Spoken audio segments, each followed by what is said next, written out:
Chapter 6. Isabella and Nicholas got on the plane and found their seats. Nicholas took their suitcases and put them in the cubby above their heads. After he sat down and got situated, he pulled out his crossword, a habit that helped his wolf maintain focus. Isabella smiled, looking over at him. "You love crosswords, you do one every day?" Isabella said, looking up at him.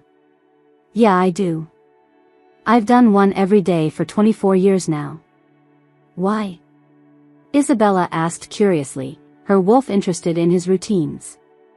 "I had a lot of restless energy growing up and my wolf couldn't sit still, so I started doing crosswords and that seemed to help settle both of us." Isabella nodded her head and began helping Nicholas complete the puzzle before she dozed off and fell asleep with her head on his shoulders, her wolf finding comfort in his scent and warmth.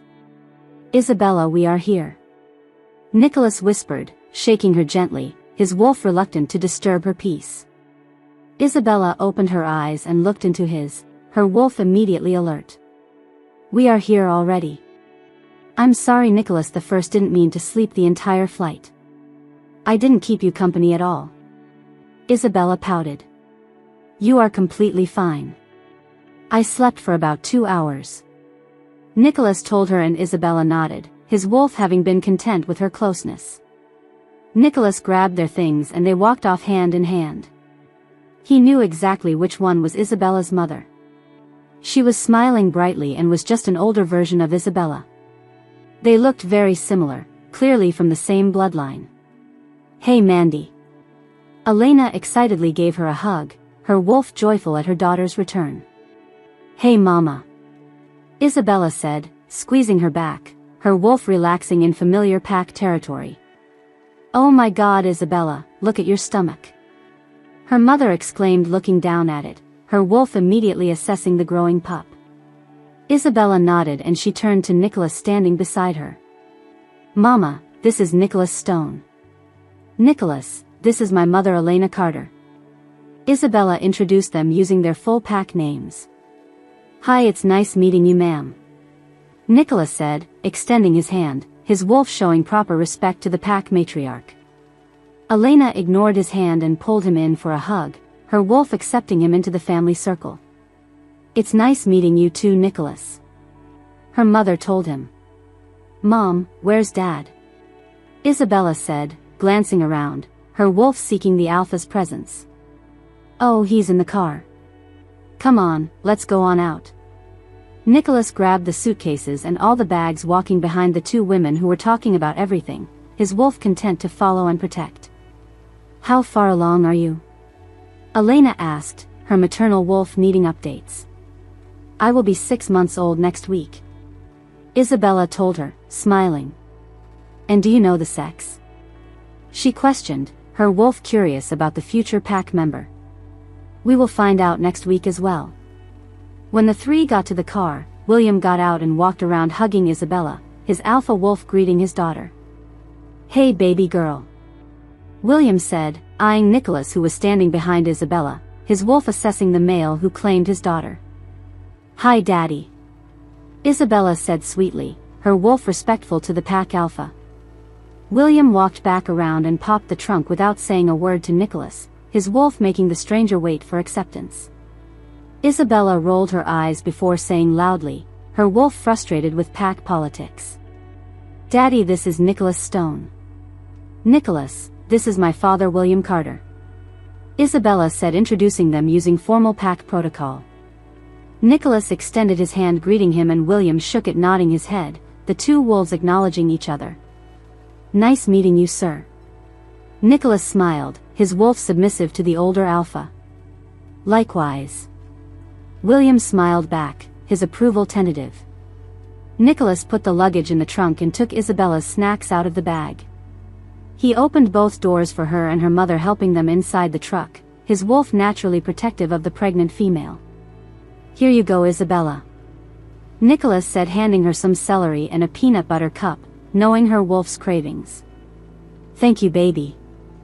I'm starving," Isabella said, smiling, the endearment slipping out naturally. "Isabella, the first need you to help me and your Aunt Valerie cook tomorrow," Elena asked, planning the pack feast. "Okay, Mama." Isabella nodded. She hated cooking with her Aunt Val. She cooked all over the kitchen, her wolf's territory expanding messily. "Can you please make your maple bacon French toast cupcakes?" William asked, his wolf craving the special treat. "Daddy, you know you can't eat too many sweets," Isabella expressed, concerned for her alpha father's health. "Isabella." He pouted, his wolf wanting indulgence. "Maple bacon French toast cupcakes," Nicholas repeated, his wolf intrigued.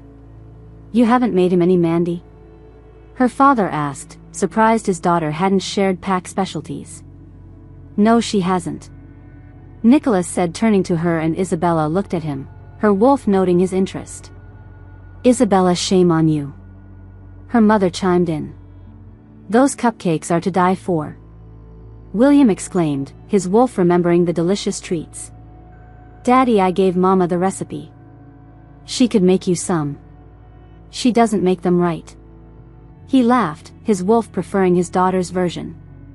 "I'm sitting right here," Elena exclaimed, and everyone laughed, the pack dynamic comfortable and familiar. When they pulled up at their house, Nicholas got out the car and opened the door for both women once again, his wolf's protective instincts automatic. "Hey, I can do that," William said, testing the younger wolf. "Oh, sorry, sir. It's just out of habit," Nicholas shrugged, his wolf naturally courteous. Isabella grabbed his hand to get out, and Nicholas whispered in her ear, "When do I get these cupcakes?" his wolf anticipating the treat. Isabella's eyes widened and she licked her lips because that sounded suggestive, her wolf responding to his closeness.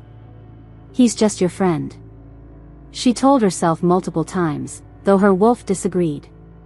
"Everyone doesn't have the privilege of getting cupcakes," she responded, walking inside the house, her wolf teasingly withholding. "Mama, is that rib and macaroni and cheese?"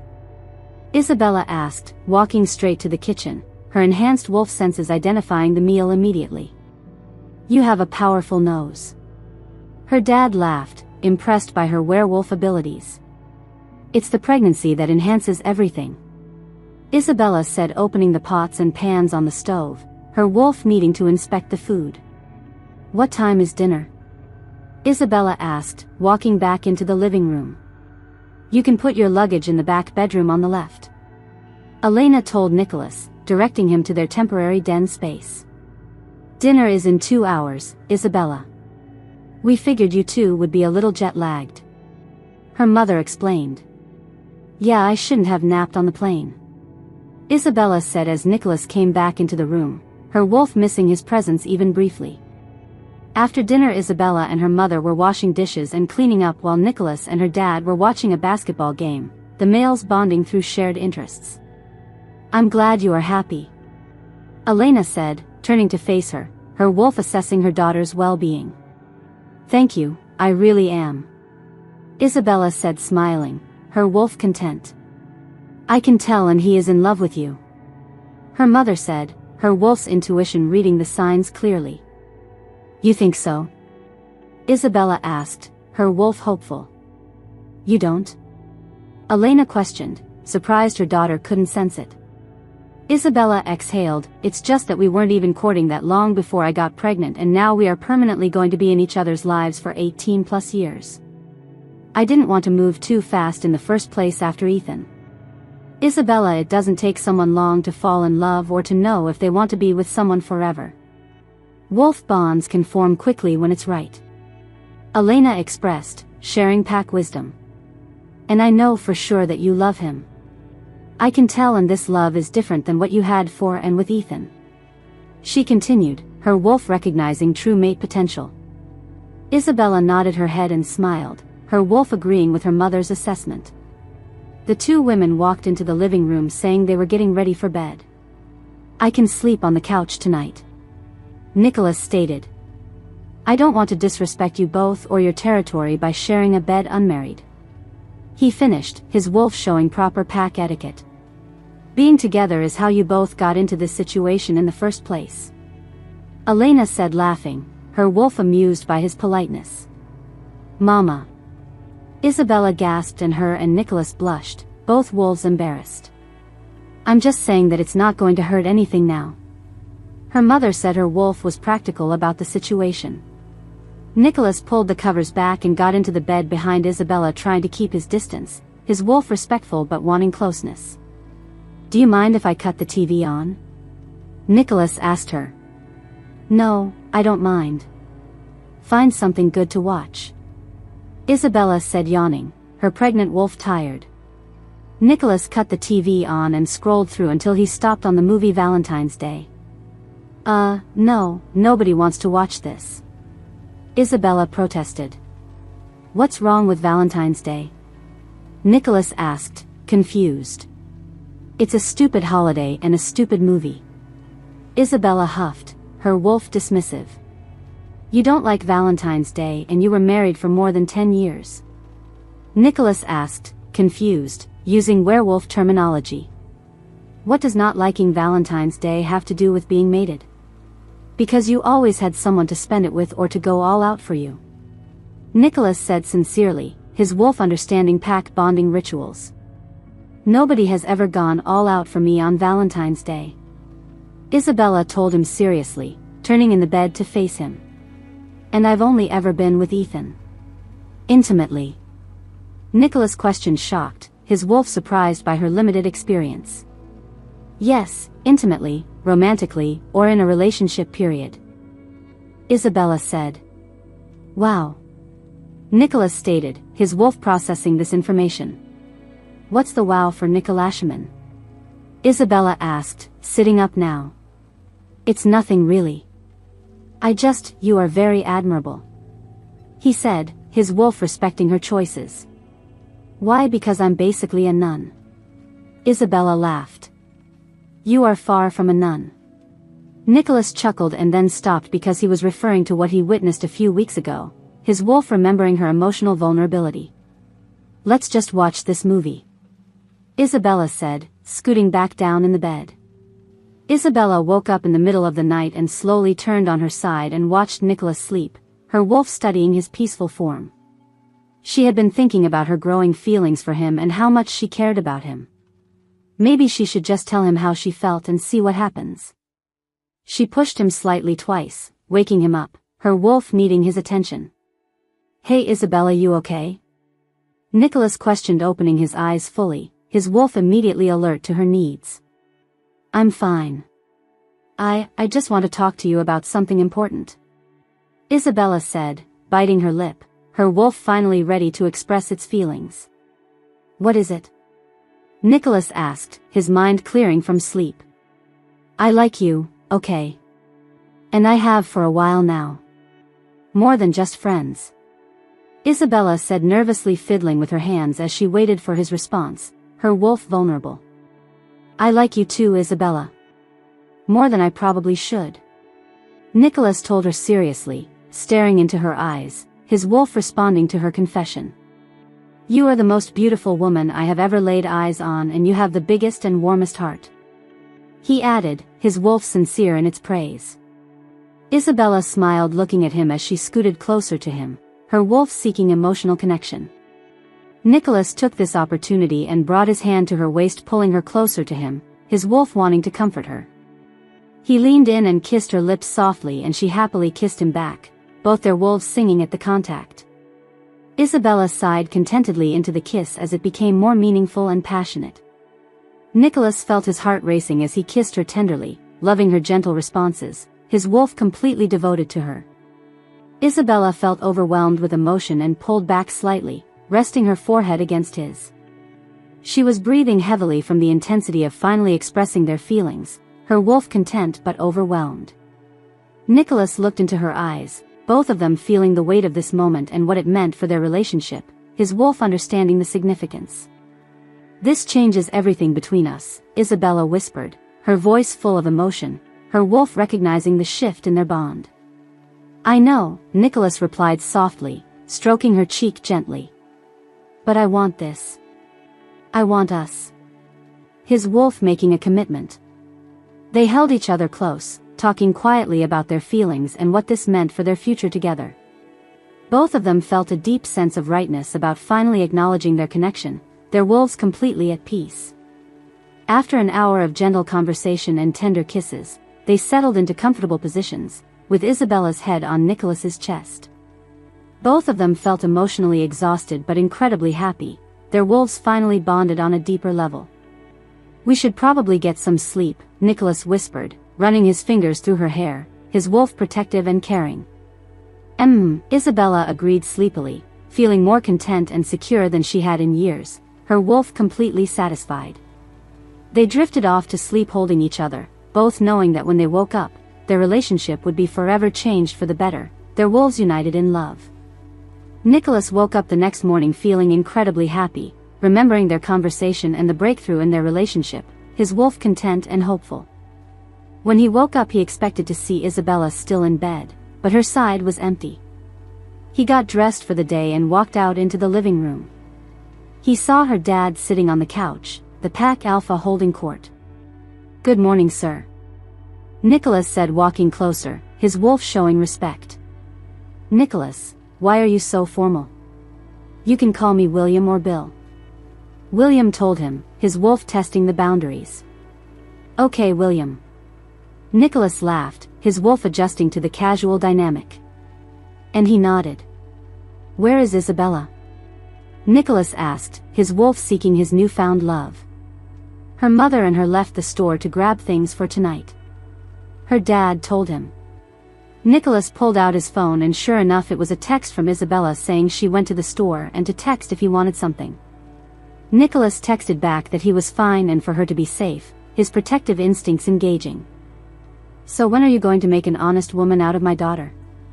William said sternly, his alpha wolf demanding answers. Nicholas swallowed hard because in all actuality, he would have to court her properly first. "I plan to. Things just progressed faster than I would have liked. I definitely had planned to be mated before having pups, but it didn't go that way," Nicholas explained, using werewolf terms. "What, you all don't believe in protection?" William said, his wolf direct and blunt. Nicholas's eyes widened and he coughed. "We do and did," he responded by lying, hoping his scent didn't betray him. He hoped Isabella was on her way back now. "Do you love her?" William asked, his alpha wolf assessing the male's commitment. "Yes, of course." Nicholas didn't hesitate to answer. He knew he loved Isabella. His wolf couldn't help but to. "Just don't break her heart and you're all right with me," William said, his wolf offering conditional acceptance. "I won't," Nicholas said seriously, and the door opened, his wolf immediately recognizing Isabella's scent. "Good morning, Daddy." "Good morning, Nicholas," Isabella said, hugging him, her wolf greeting both males. "Good morning." The two men responded, both their wolves acknowledging her. "Baby, can you grab the bags from the car?" Isabella asked, the endearment slipping out naturally. "Okay," Nicholas said, going outside to get them, his wolf happy to provide for her. "Did you all buy the whole store?" William laughed, looking at all the bags being brought in. "There's going to be about 30 pack members here tonight, and you know your brother eats a lot," Elena said, laughing, her wolf planning for the feast. Nicholas got dressed in the bathroom while Isabella got dressed in the room. He finished dressing by putting on khakis, a white dress shirt, a brown belt, and brown dress shoes. He walked towards the room, knocking on the door. "Hey Nicholas, come in," Isabella said.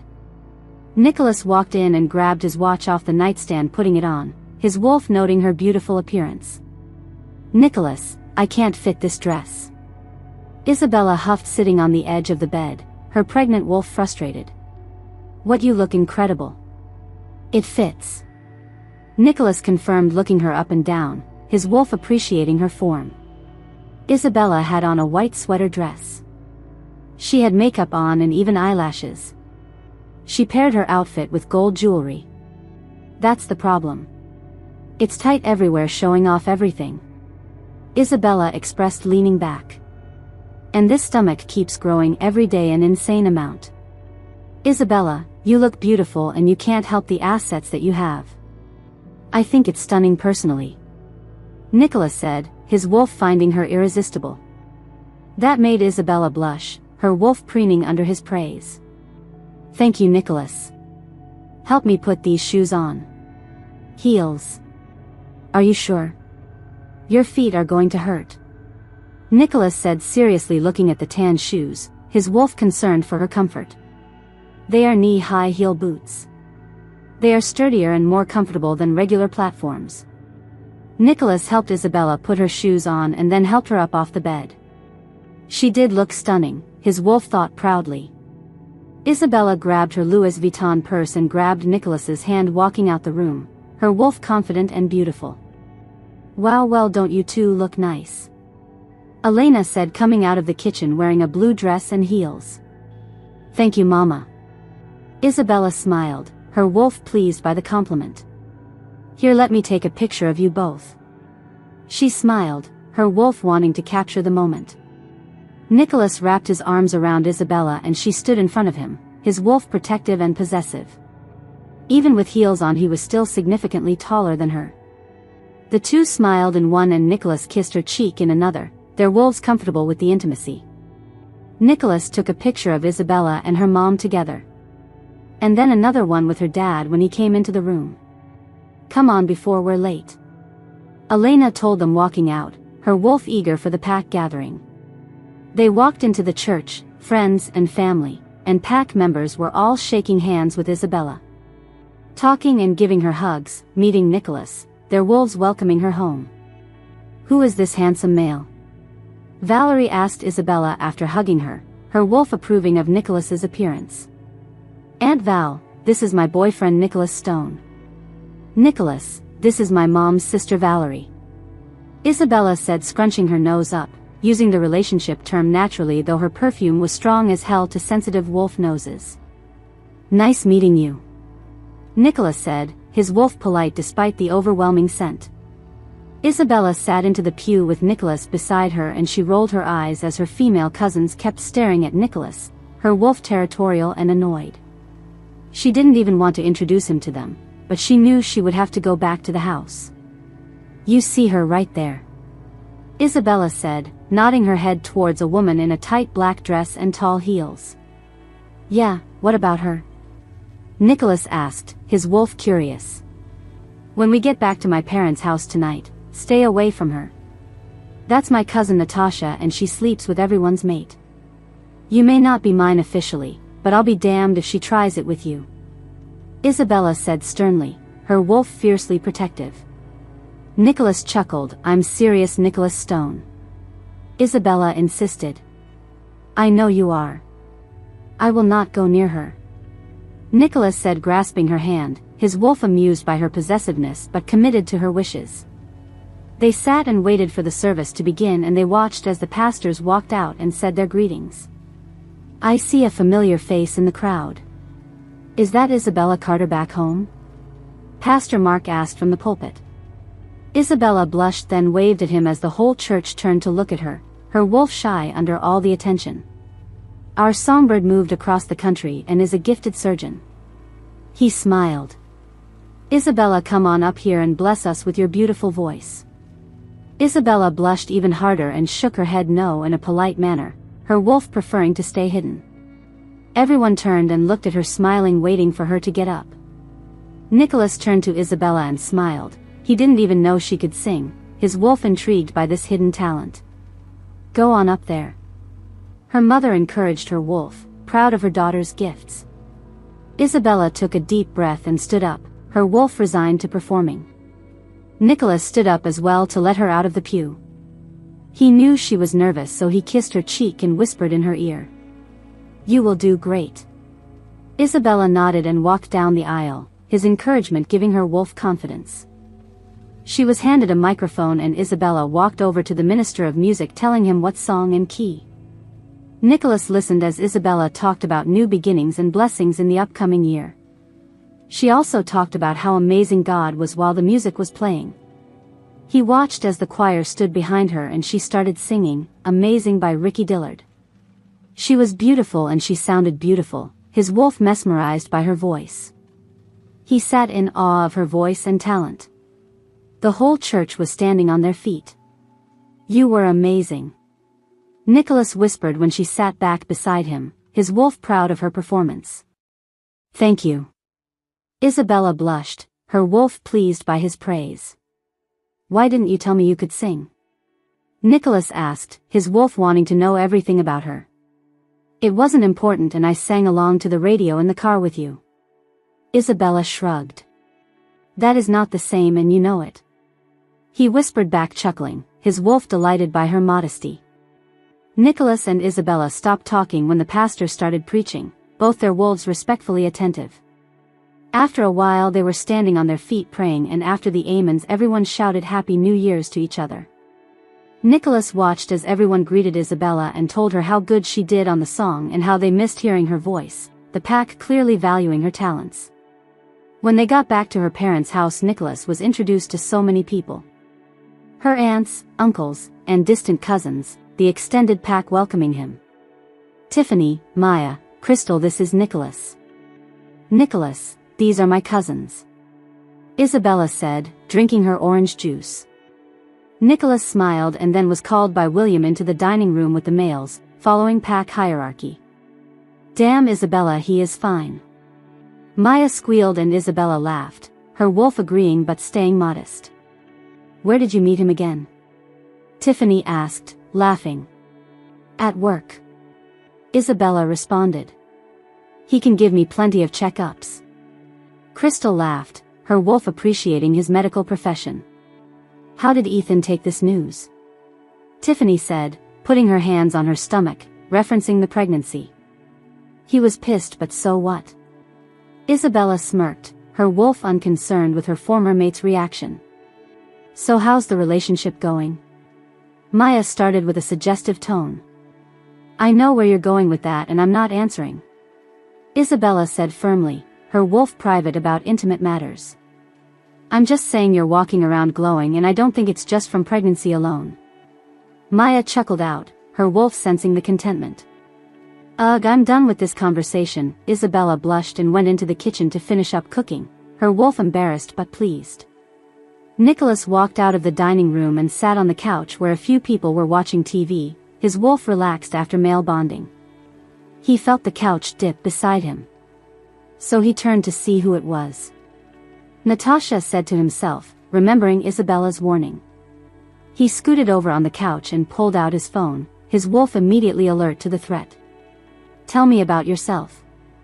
Natasha said, putting her hand on his thigh and leaning so her breasts were on display, her wolf making obvious advances. Nicholas pushed her hand off his thigh and scooted further over on the couch, his wolf rejecting her completely. I'm good. Nicholas responded curtly. I can make you feel good. She said seductively, her wolf persistent in pursuit. You'd wish. I'm not interested. Nicholas said flatly before getting up and walking to the kitchen, his wolf seeking Isabella's presence instead. He saw Isabella icing the cupcakes she made earlier. He tried to grab one and she smacked his hand. Nicholas, not right now. Isabella said, putting the icing bag down, her wolf protective of her work. You made about 40. Why can't I have one now? He pouted, his wolf wanting the treat. Because I'm not done, I still have to put bacon on the top of them. She laughed. Nicholas groaned and hugged her from behind, his wolf seeking comfort and contact. I will bring you one in a minute, I promise. Isabella told him, her wolf pleased by his neediness. He walked back into the living room and stood against the wall drinking a mimosa and listening to various conversations, his wolf observing pack dynamics. What do you see in my cousin Isabella? Natasha said, coming up in front of him, her wolf still pursuing despite his clear rejection. Nicholas's face contorted. This woman just wouldn't quit it, his wolf increasingly annoyed. He didn't understand why she would want to be continuously rejected. Everything. What don't I see? She is everything and more. Nicholas said sincerely, his wolf speaking the truth about Isabella. But don't you want me? She asked, twisting her hair between her fingers trying to look sexy, her wolf making one last attempt. Nicholas opened his mouth to say no. But he heard a voice from behind him. No ho, but in a minute the Undertaker will. Isabella growled, her wolf in full protective mode. It wasn't what it looked like. Natasha said quickly to a flaming Isabella, her wolf backing down from the dominant female. Bitch, it was exactly what it looked like. Don't insult my intelligence, Isabella said, stepping towards her, her wolf asserting dominance aggressively. Isabella just calmed down. She isn't worth it, Nicholas said, grabbing her waist, his wolf trying to soothe her rage. He had never seen Isabella this mad before. Her eyebrows were lowered and pulled close together. Her lips were pursed together and her eyes were dark. Don't test me, Isabella responded by jumping at her cousin, causing her to flinch, her wolf making it clear she would fight if necessary. If Isabella wasn't pregnant, she knew in her heart she would have fought her. Are you okay? Nicholas asked after Natasha walked away, his wolf concerned about Isabella's stress. Isabella didn't say anything, she just shoved the cupcake she was bringing him into his hands and walked off, her wolf still agitated. Nicholas waited a second confused, then he walked after her. He found Isabella sitting on the porch swinging back and forth, her wolf seeking space to calm down. Hey baby, are you okay? Nicholas asked, using the endearment naturally. You don't have to call me that, no one is around, Isabella told him seriously, though her wolf appreciated the term. Nicholas didn't care if anyone was around or not, his wolf meant it regardless of the audience. Isabella, what's wrong? He asked, taking one hand pulling on the swing to stop it from moving. When it stopped, he sat beside her on the swing and pushed back and forth so they could swing again. Sorry, I just hate people like that, Isabella responded. She caused me to get these stupid Braxton Hicks. Isabella finished rubbing her stomach, her wolf stressed by the confrontation. I hate people like that too, Nicholas said sincerely, his wolf agreeing completely. So you didn't find that attractive? Isabella questioned, facing him, her wolf needing reassurance. Not in the slightest way. Why would I want a female who clearly doesn't have self-morals and literally any male can get it easily? Isabella said, her wolf satisfied with his response. What? Nicholas asked. It's just that most males would have entertained it or her, Isabella observed. Well, I'm not like most males, now I am Isabella, Nicholas questioned, rubbing her leg, his wolf demonstrating his difference. You are definitely not, she responded quickly, her wolf agreeing completely. My ex-mate Ethan would have, and he probably would have had sex with her. She laughed then frowned, remembering her failed bond. The more I hear about your former mate, the more I don't like him. He was an ass, Nicholas said seriously, his wolf protective of her past pain. Isabella laughed and nodded her head, her wolf agreeing with his assessment. My feet hurt, Nicholas, Isabella whined, her pregnant wolf uncomfortable. I told you not to wear those shoes. He laughed, his wolf having predicted this. Well, what was I supposed to wear? Go to pack gathering in bedroom slippers? Isabella inquired playfully. Anything would have sufficed. Here, hold my cupcake, Nicholas told her. Isabella held his cupcake while he bent down and pulled her feet to his lap, taking off her heel boots. He began to rub her feet and Isabella moaned softly, his wolf pleased to provide relief. Nicholas looked over at her and she eyed him back, daring him to say something, her wolf unashamed of her pleasure. Isabella pulled on the cupcake's liner and took his cupcake out. She pulled a piece off and brought it to his mouth to feed him, her wolf nurturing. Nicholas smiled and opened his mouth and groaned, causing Isabella to laugh, his wolf appreciating her care. Damn. Give me another piece, he insisted. Isabella did as told and her breath hitched when his mouth enclosed around her finger, her wolf responding to the intimate contact. Her boyfriend was absent-mindedly turning her on. She gave him some more and Nicholas did the same thing, this time licking the icing off her fingers, and Isabella moaned, both their wolves responding to the sensual act. Nicholashaman, stop, she moaned, her wolf overwhelmed by desire. He looked at her and shrugged, his wolf playing innocent. What am I doing, Isabella? He asked, inching closer to her face. You know what, and it's not right to mess with me, I'm pregnant. Her wolf was vulnerable and aroused. Nicholas stared into Isabella's eyes and she stared back intently. They both started to lean in, their wolves drawn together. Isabella, come on, it's time to say grace. Elena said, opening the front door. Isabella and Nicholas jumped back from each other and blushed, both their wolves disappointed by the interruption. Nicholas licked his lips and put her slippers back on her feet. He helped her up and they went inside. Isabella's heart was pounding. She was pissed her mother interrupted them. Her wolf had been ready to feel his lips on hers again. By Mama and by Daddy, Isabella said, hugging them both tightly. It was nice meeting you, Nicholas. Elena said, smiling, her wolf approving of her daughter's choice. You too. Nicholas responded back. Remember what we talked about? William said sternly and Nicholas nodded, both wolves understanding the expectations. Isabella turned to Nicholas confused and raised an eyebrow. I will send you both plane tickets and the baby shower invitation. Isabella said happily, her wolf excited about future pack celebrations. All right, have a good flight. Elena and William said before walking away. They arrived at the hospital and Nicholas could feel Isabella's body go rigid beside him, her wolf anxious about the appointment. He laced his fingers with hers and together they walked into the hospital. Their wait in the waiting room was short and, before they knew it, they were awaiting the doctor in the exam room. Good morning, Dr. Carter and Dr. Stone, Dr. Monroe said as she entered the exam room. Isabella and Nicholas both nodded their greetings. I am so happy to see you both again. Let's take a look and find out the sex today. Isabella pulled up her shirt and Dr. Monroe started the ultrasound. After only a few minutes of searching, the whoosh-whoosh sound of the baby's heart rate filled the room. It was so strong and powerful. Look at his or her little nose.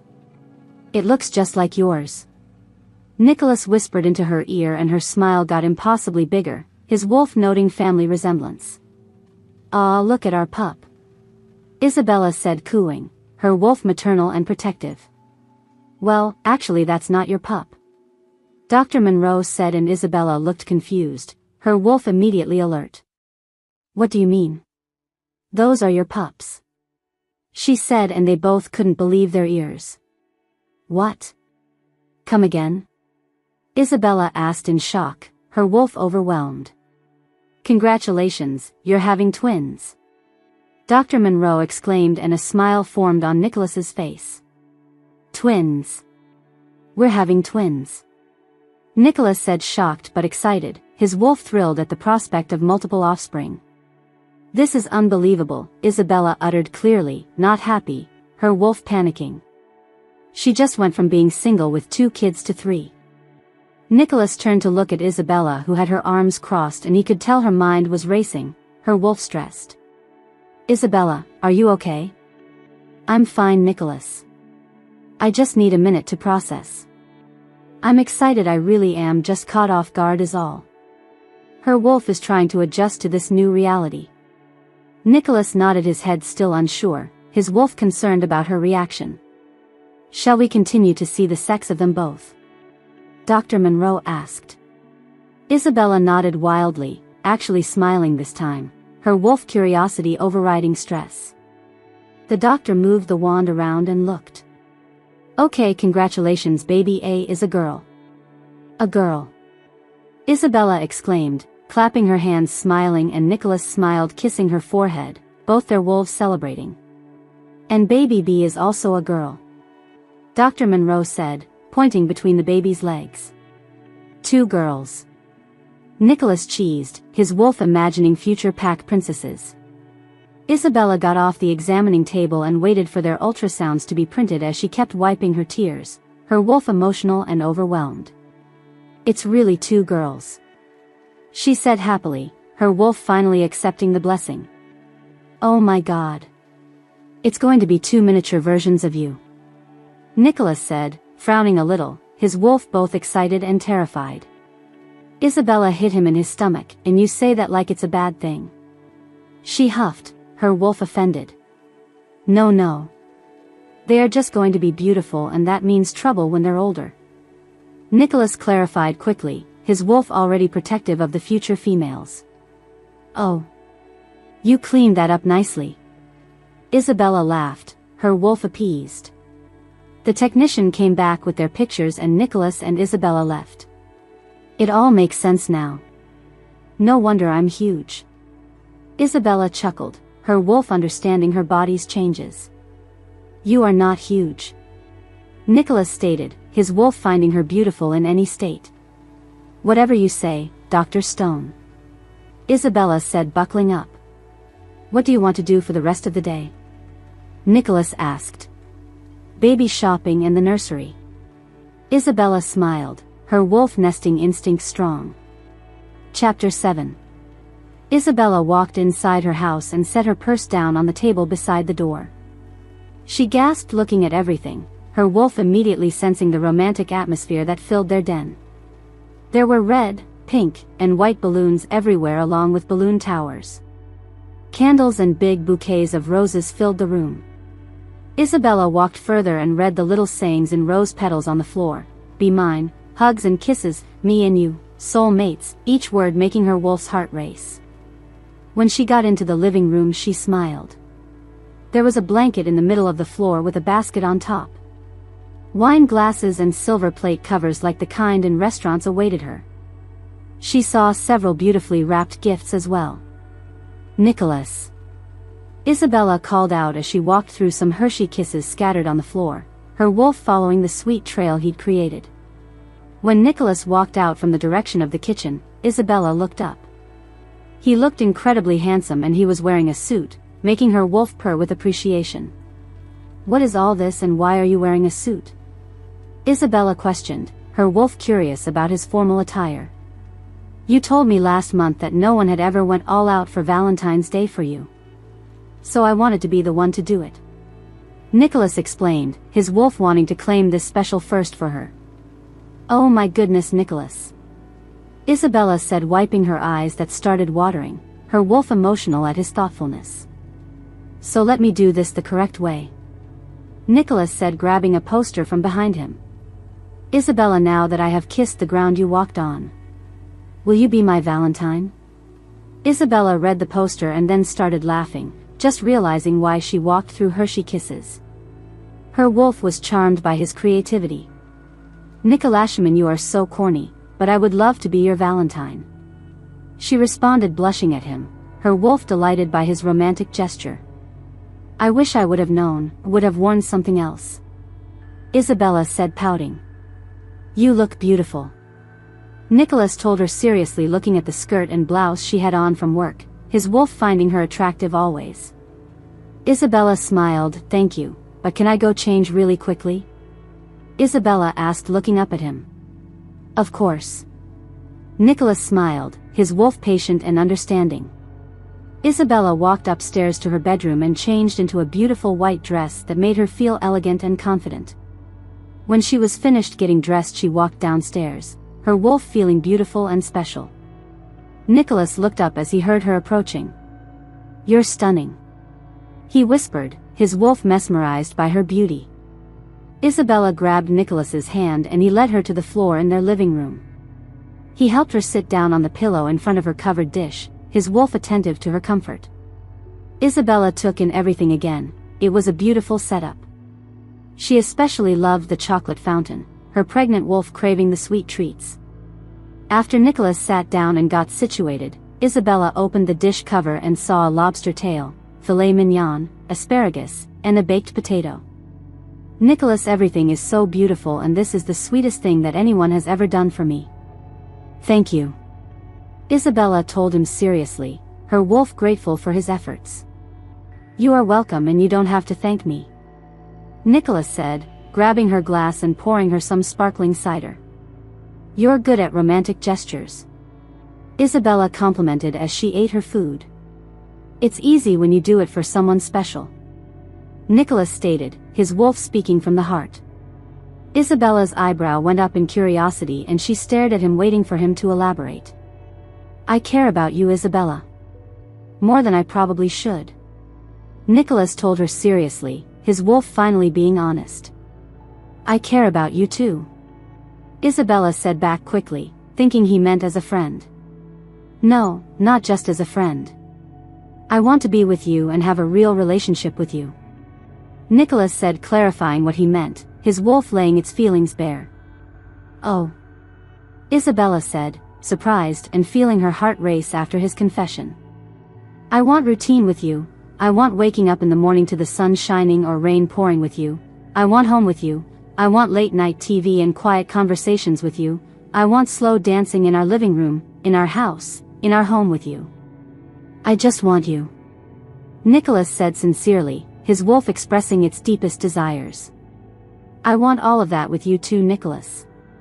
Isabella said, smiling, her wolf responding to his heartfelt words. But I'm nervous. What are you nervous about? Nicholas questioned, his wolf wanting to address her concerns. I'm nervous about a relationship with you.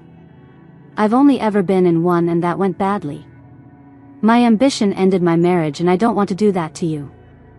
I'm relaxed now because I'm pregnant, but once the twins come, I want to pick back up on my career immediately. Isabella told him seriously, her wolf being honest about her priorities. I didn't expect anything less, Isabella. I know you and I know that you want to be and that you are going to be a successful career woman. I'm a doctor too. I understand that you don't work a normal 9 to 5 and the late hours. We will work because we choose to make it work. Nicholas said, confirming everything that she needed to know, his wolf committed to supporting her dreams. This relationship will be nothing like your last. Nicholas continued, his wolf promising something better. Isabella's breath caught when Nicholas's hand gently touched her chin. Isabella just looked up at him. Nicholas sat there looking down at her, neither one moved. Without warning, Nicholas slowly Nicholas down to give her a soft kiss on the lips. It was gentle and sweet. He broke away and moved his head back just an inch from her lips, waiting for her reaction. He moved back in to give her another kiss, deeper this time. Isabella responded by kissing him back, her hands finding his shoulders. When they broke free from the kiss, Isabella's breathing was unsteady and her wolf was singing with joy. They looked into each other's eyes and Nicholas kissed her again, more passionately this time. Isabella's hands found the lapels of his suit jacket, but Nicholas gently caught her hands. Wait. Nicholas managed to say, and Isabella looked at him questioningly. What? Isabella asked, slightly breathless. I still have gifts to give you. Nicholas said, his wolf wanting to complete his romantic gesture properly. Nicholas got up and retrieved a gift box, walking back over to her. He watched as Isabella sat up and grabbed a strawberry from the table, dipping it in chocolate. She took a bite and had chocolate on the corners of her lips that she licked away, making Nicholas's wolf stir with affection. Nicholas sat back down beside her and handed her a box with a red bow on it. What is this? Isabella asked, smiling as she pulled the red bow off. She opened the box and her eyes widened, looking at a beautiful necklace. It had 3 diamond solitaire pendants, each a little bigger than the other. This is beautiful, Nicholas. Isabella said, running her hand across each diamond, her wolf appreciating the thoughtful gift. It represents our family. Ethan and the twins. Nicholas said, explaining, his wolf including all their young ones. Thank you. Isabella said, wiping tears that fell. She set the box down and kissed his lips multiple times, her wolf showing gratitude. Nicholas handed her another gift, a smaller box, and Isabella gasped in shock opening it. Nicholas, it's... Isabella stammered out, trying to find the words, staring at the beautiful diamond ring. Isabella, it's a promise ring for your right hand. Nicholas told her, trying to calm her surprise, his wolf wanting to reassure her. Oh, okay. Isabella said, taking a deep breath, her wolf settling. What's the promise? Isabella asked curiously, her eyes watering again. I promise you that my heart will always be true and that with the next ring, I will marry you. Nicholas responded, looking in her eyes, his wolf making a sacred vow. Isabella was in tears as he took the ring out of the box and put it on her right hand. The diamond was stunning. She wondered if this was just a promise ring, what would the engagement ring be like? We can take this diamond when the time comes and add it to your necklace to represent me. Nicholas said sweetly, his wolf planning their future together. Nicholas, this is the most romantic thing that anyone has ever done. I love this and I think I love you. Isabella whispered against his lips, her wolf finally admitting the truth. Nicholas kissed her lips fully before whispering back. I think I love you too. His wolf echoing the sentiment. They spent the rest of the evening talking, sharing chocolate-covered strawberries, and dancing slowly to soft music in their living room. Nicholas held her carefully, mindful of her pregnancy, while they swayed together. Isabella felt completely safe and cherished in his arms, her wolf content and happy. As the night grew later, they found themselves on the couch, wrapped in each other's arms, sharing gentle kisses and quiet conversations about their future together. The connection between them was electric, but Nicholas was respectful and patient, his wolf understanding that their bond was about so much more than physical attraction. I don't think I've ever felt this way before, Isabella whispered against his shoulder, her wolf completely at peace. Neither have I, Nicholas replied, holding her closer. This feels right, Isabella. We feel right. I know, she agreed, her wolf singing with contentment. I love you, Nicholas Stone. I love you too, Isabella Carter, he whispered back, sealing their declaration with a tender kiss. They held each other close as the candles flickered around them, both knowing that this Valentine's Day had changed everything between them. Their wolves had found their match, and their hearts had found their home. The evening ended with them curled up together on the couch, talking softly about their dreams and plans, the promise ring catching the candlelight as Isabella traced gentle patterns on Nicholas's chest. It was perfect, romantic, meaningful, and the beginning of something beautiful. Later that night, as Nicholas walked Isabella to her bedroom door, he kissed her goodnight with all the love and promise their new relationship held. Both their wolves were content, knowing they had found something rare and precious in each other. Sweet dreams, my love, Nicholas whispered. Sweet dreams, Isabella replied, her wolf purring with happiness as she closed the door, her heart full of love and hope for their future together. Chapter 8. Isabella applied lotion and put on a beautiful silk robe that Nicholas had bought her. She took the rollers out of her hair and combed her fingers through them, watching her hair fall to her shoulders in soft waves, her wolf pleased with her appearance. She sat on her bed and put on some delicate lace stockings. She walked into their bathroom and did her makeup. She normally did light makeup but not today. She did a full face with a smoky eye, put on eyelashes and red lipstick, her wolf wanting to look beautiful for her mate. She walked back into their bedroom and grabbed her black heels and put them on. She was wearing the silk robe Nicholas had given her for Valentine's Day. Isabella heard a car door shut, her wolf's enhanced hearing picking up the sound. She looked at herself in the mirror and admired her reflection before walking downstairs.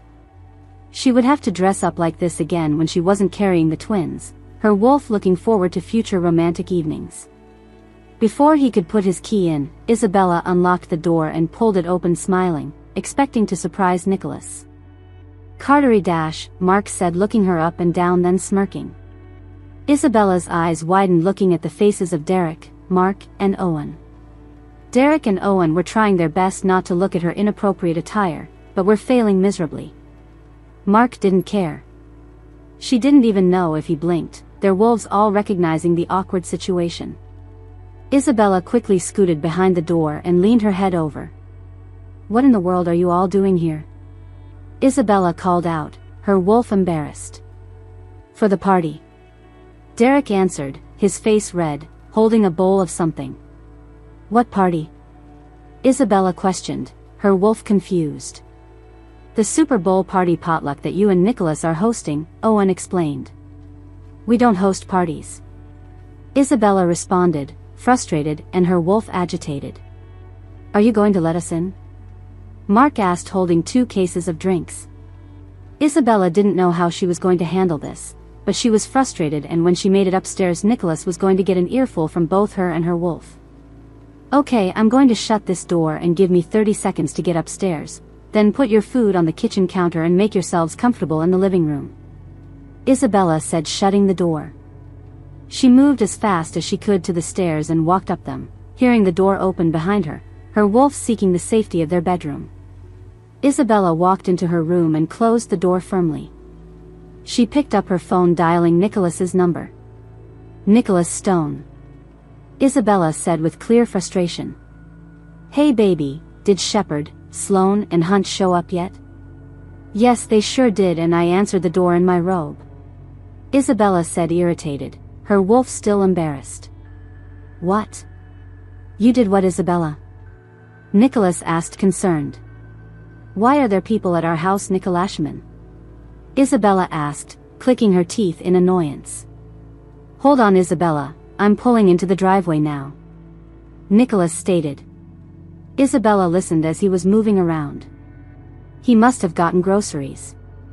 She heard the front door open and he hung up the phone.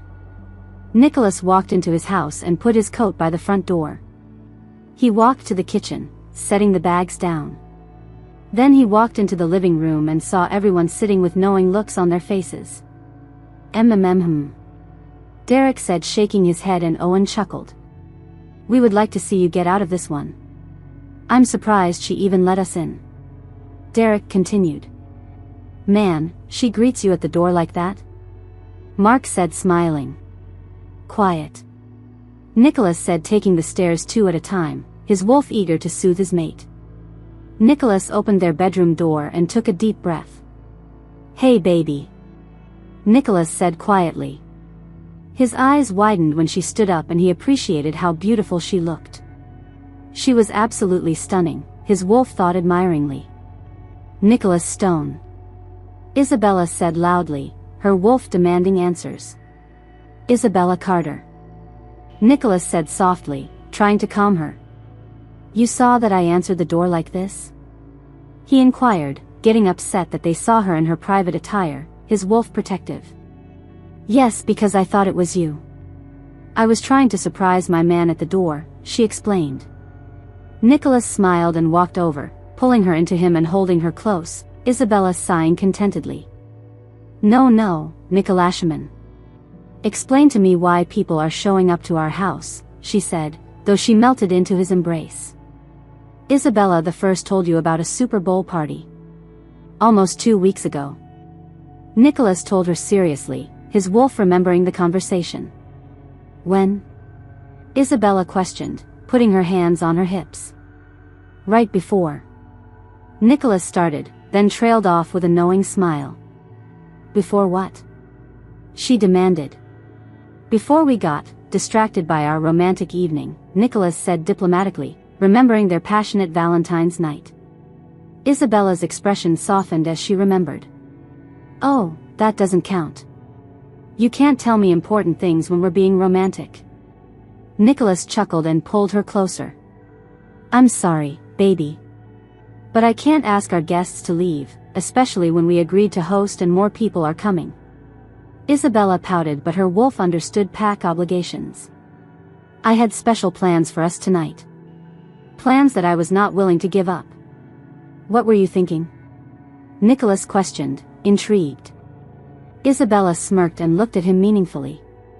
Well, I wore red lipstick for a reason, Isabella answered, her wolf playful. I figured we could spend some quality time together, but oh well. Isabella said, walking to their closet to change clothes. Nicholas's eyes showed his disappointment at missing their romantic evening. Isabella, we could always have our special time tonight after everyone leaves. Nicholas offered hopefully. No, you don't get it until you get it. Isabella called from inside the closet, her wolf making him wait for forgiveness. She wanted to laugh when he sighed heavily. Isabella, I'm taking a quick shower. Your new Seahawks jersey I bought you last week is on the bed. Then it hit Isabella, he had shown her the shirt last week and he did mention a Super Bowl party. She had been distracted because they hadn't had alone time in 5 days and her pregnant wolf was feeling particularly affectionate. Isabella put on her blue and green Seahawks jersey with black leggings and fuzzy socks. Walking downstairs as the doorbell rang, she eyed Derek, Owen, and Mark sternly, daring them to say a word about earlier. Isabella opened the door then smiled. Chief. Hey Carter, how you doing? Richard asked, holding a covered dish and chips. I'm doing great. She smiled, letting him in, her wolf always happy to see the respected elder. You can put your dish on the counter in the kitchen. Isabella pointed in the direction of the kitchen. Isabella walked into the kitchen and saw a huge bucket of ice with drinks in it on the floor. Who put this on my new hardwood floors? She muttered, rolling her eyes, her wolf protective of their den. Isabella, you know you're not supposed to be Nicholas ding over. Nicholas from your knees. Nicholas said, walking into the kitchen, his wolf protective of their pregnant mate. I know, babe. Isabella said, standing back up quickly. Are you cooking on the grill? Isabella asked. You know it. Nicholas smiled, kissing her cheek. I'm getting ready to get it fired up right now. Okay, great, because I want a cheeseburger and 2 hot dogs. Isabella said, licking her lips, her pregnant wolf craving the grilled meat. Nicholas laughed and nodded, his wolf pleased to provide for her. Isabella walked back into the living room to turn the fireplace on when she was almost trampled over by Jackson and Karev. Hey, watch it. Didn't your mothers ever teach you about not running indoors? She called out, her wolf's protective instincts flaring. Sorry, Carter. Alex said quickly, and then Jackson echoed the apology. The kitchen is that way. Set your food and drinks down in there. She directed before walking into the living room and turning the fireplace on, seeking warmth for her wolf. Isabella sat beside Derek and Richard, her wolf content among trusted pack members. Carter, this was nice of you to throw this party. Richard said, smiling. Isabella turned to him and gave him a look that said everything he needed to know, her wolf's expression clear. If it wasn't for Nicholas, none of them would be in my house. She stated firmly, her wolf territorial about her den. You said them. That excludes me. Richard laughed. Sir, you were always at my apartment for dinner. Isabella smiled at him, her wolf fond of the elder. You're right. We haven't done it in a while. Richard said sadly. Ah, sir, we can do it again this week coming up. She told him seriously, and Richard nodded, both appreciating the tradition. After about 30 minutes everyone was filling her house. Meredith and Christina were making drinks in her kitchen. Callie and Arizona just arrived. There were nurses and other doctors there. She had a house full and the game hadn't even started yet, her wolf feeling slightly overwhelmed by all the pack members. Hey, is it true you opened the door in your robe? Callie laughed, her wolf curious about the gossip. I'm going to have words with Mark. Isabella mumbled, her wolf annoyed. Yes, friend. I had on, well, let's just say I wasn't expecting company and I opened the door thinking it was Nicholas. Isabella blushed, her wolf embarrassed. How is that going? Last thing you told me was Valentine's Day. Callie asked, her wolf interested in her friend's happiness. It's going wonderfully. Isabella said, combing her fingers through her hair, smiling, her wolf content. And the relationship? You two seem very close. Callie questioned with a knowing smile. Amazing. Isabella smirked, her wolf purring with satisfaction. We're very compatible. In every way. How are you both managing with the pregnancy? That must make things interesting. Callie said, gesturing toward her stomach. We're making it work just fine. When we need to adjust, we will. We're very affectionate throughout the house. Isabella responded and laughed when Callie's face showed understanding, her wolf pleased with their bond. Even in his home gym? Callie laughed. Even in his home gym. Isabella responded back with a grin. That was actually my idea. Wow. When is the baby shower again and what's the theme? Callie asked. It's at the end of next month and it's a princess theme. Isabella said, getting up from her chair, walking to her office, and Callie followed behind her. Here are the invitations. Twice the blessing, twice the fun, 2 little miracles instead of 1. Our twin princesses are on their way. This is too cute, Isabella. Callie exclaimed, looking at the words in gold, pink and purple. Thank you. It was between Princess Theme or Thing 1 and Thing 2 from Dr. Seuss. Isabella said, smiling, her wolf excited about the celebration. Isabella and Callie walked back into the living room just in time for the game to start. Isabella sat down and watched. She scanned the room and her eyes landed on Nurse Liz. She sat up and frowned, her wolf immediately alert. Who invited her? She thought to herself, then continued watching the game, her wolf keeping track of the potential threat. She laughed as all the men kept grunting and complaining when their team fumbled or lost possession of the ball, their competitive wolves showing. Isabella kept dozing off and would wake up every time they would cheer. When she looked up in the middle of the second quarter, she noticed that Nurse Liz was no longer standing in her spot. Isabella scanned the room to see where she had moved to, but didn't see her, her wolf's protective instincts engaging.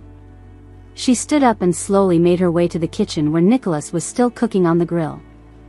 When she got to the doorway of the kitchen, she frowned as she watched Liz talking to Nicholas while he was trying to look at the TV in their kitchen and focus on the grill. She couldn't hear what she was saying because the house was so loud. All she could hear was, "Thank you," and she saw her reach to touch his left hand. She did notice that Nicholas moved it away, her wolf pleased by his rejection. Isabella walked fully into the kitchen and stood by the counter and cleared her throat loudly. She watched as the two jumped and Nicholas looked at her quickly, both recognizing the alpha female's presence. "Am I interrupting something?" Isabella asked, raising an eyebrow, her wolf asserting dominance. Nicholas's eyes widened at her statement. Isabella was clearly upset. He didn't know if it was the grill, but he could feel tension radiating from her, her wolf's displeasure evident. "No, baby. You're not interrupting anything," Nicholas said, his wolf immediately reassuring his mate. "It seems like I am," she countered, looking between the two, her wolf reading the situation. "No, I was just leaving," Liz said, looking nervous, her wolf recognizing the challenge.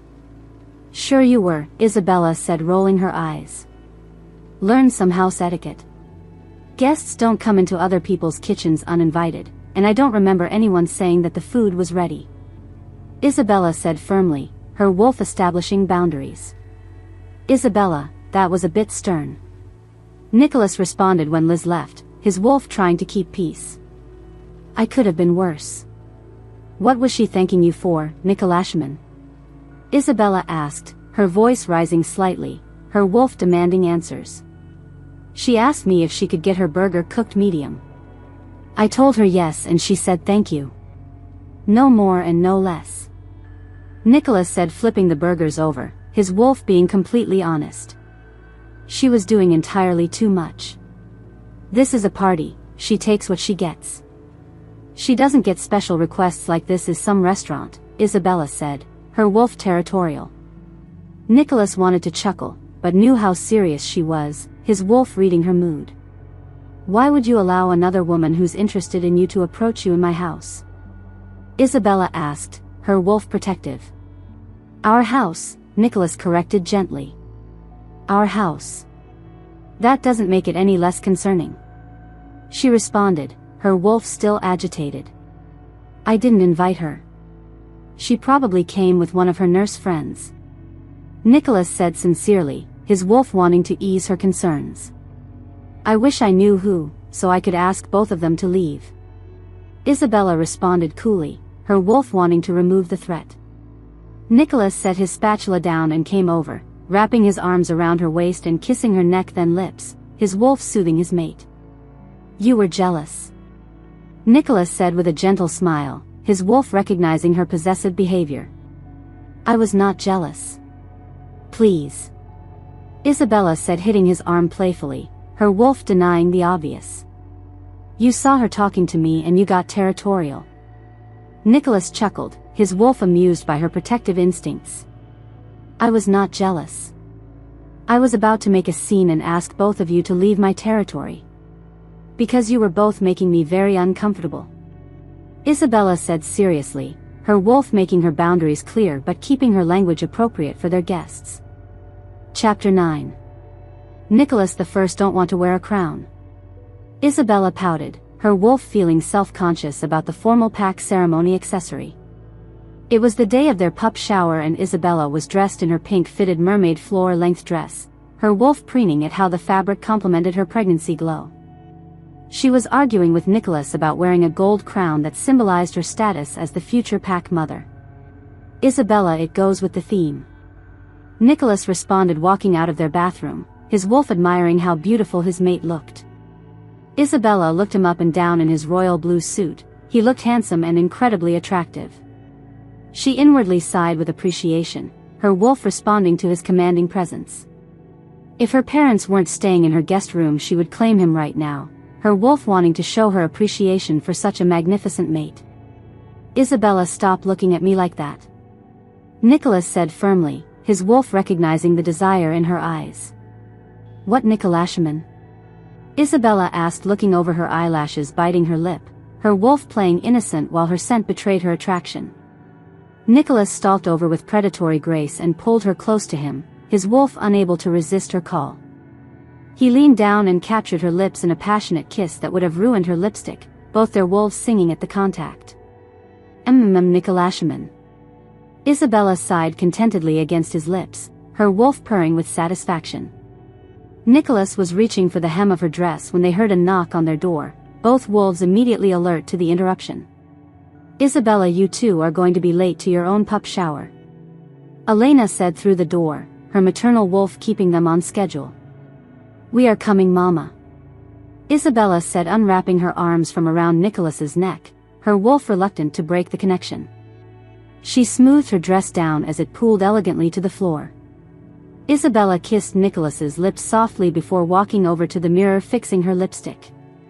She handed Nicholas a tissue to clean his mouth, both their wolves still humming with affection. Isabella made sure she and Nicholas looked presentable before pulling the door open, her wolf wanting to make a good impression on the pack gathering. Mama, you look beautiful. Isabella smiled, seeing her mother with her gold dress on and her buttons saying grandmother-to-be, her wolf appreciating how the elder female honored the occasion. Thank you. You look beautiful as well, she smiled back, her wolf proud of her daughter. Nicholas walked out holding his and Isabella's crowns, the ceremonial pieces that would mark their status during the pack celebration. Mommy, I'm ready, Ethan called out, walking out with his grandfather, his young wolf excited about the formal event.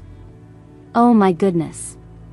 You look so handsome, my little prince, Isabella cooed and touched the crown on his head, her wolf maternal and protective of her first pup. I love his crown, Nicholas, Isabella said, turning to help him tie his necktie. Nicholas placed his crown on top of his head and Isabella felt the familiar flutter in her stomach. He was definitely an alpha king, she thought to herself, her wolf recognizing his natural authority. Come on everyone before we are late to the pack gathering, Nicholas said, walking to get his keys, his wolf eager to present his family to their community. The family arrived at the huge hotel and they all went inside, the venue chosen specifically to accommodate their large extended pack.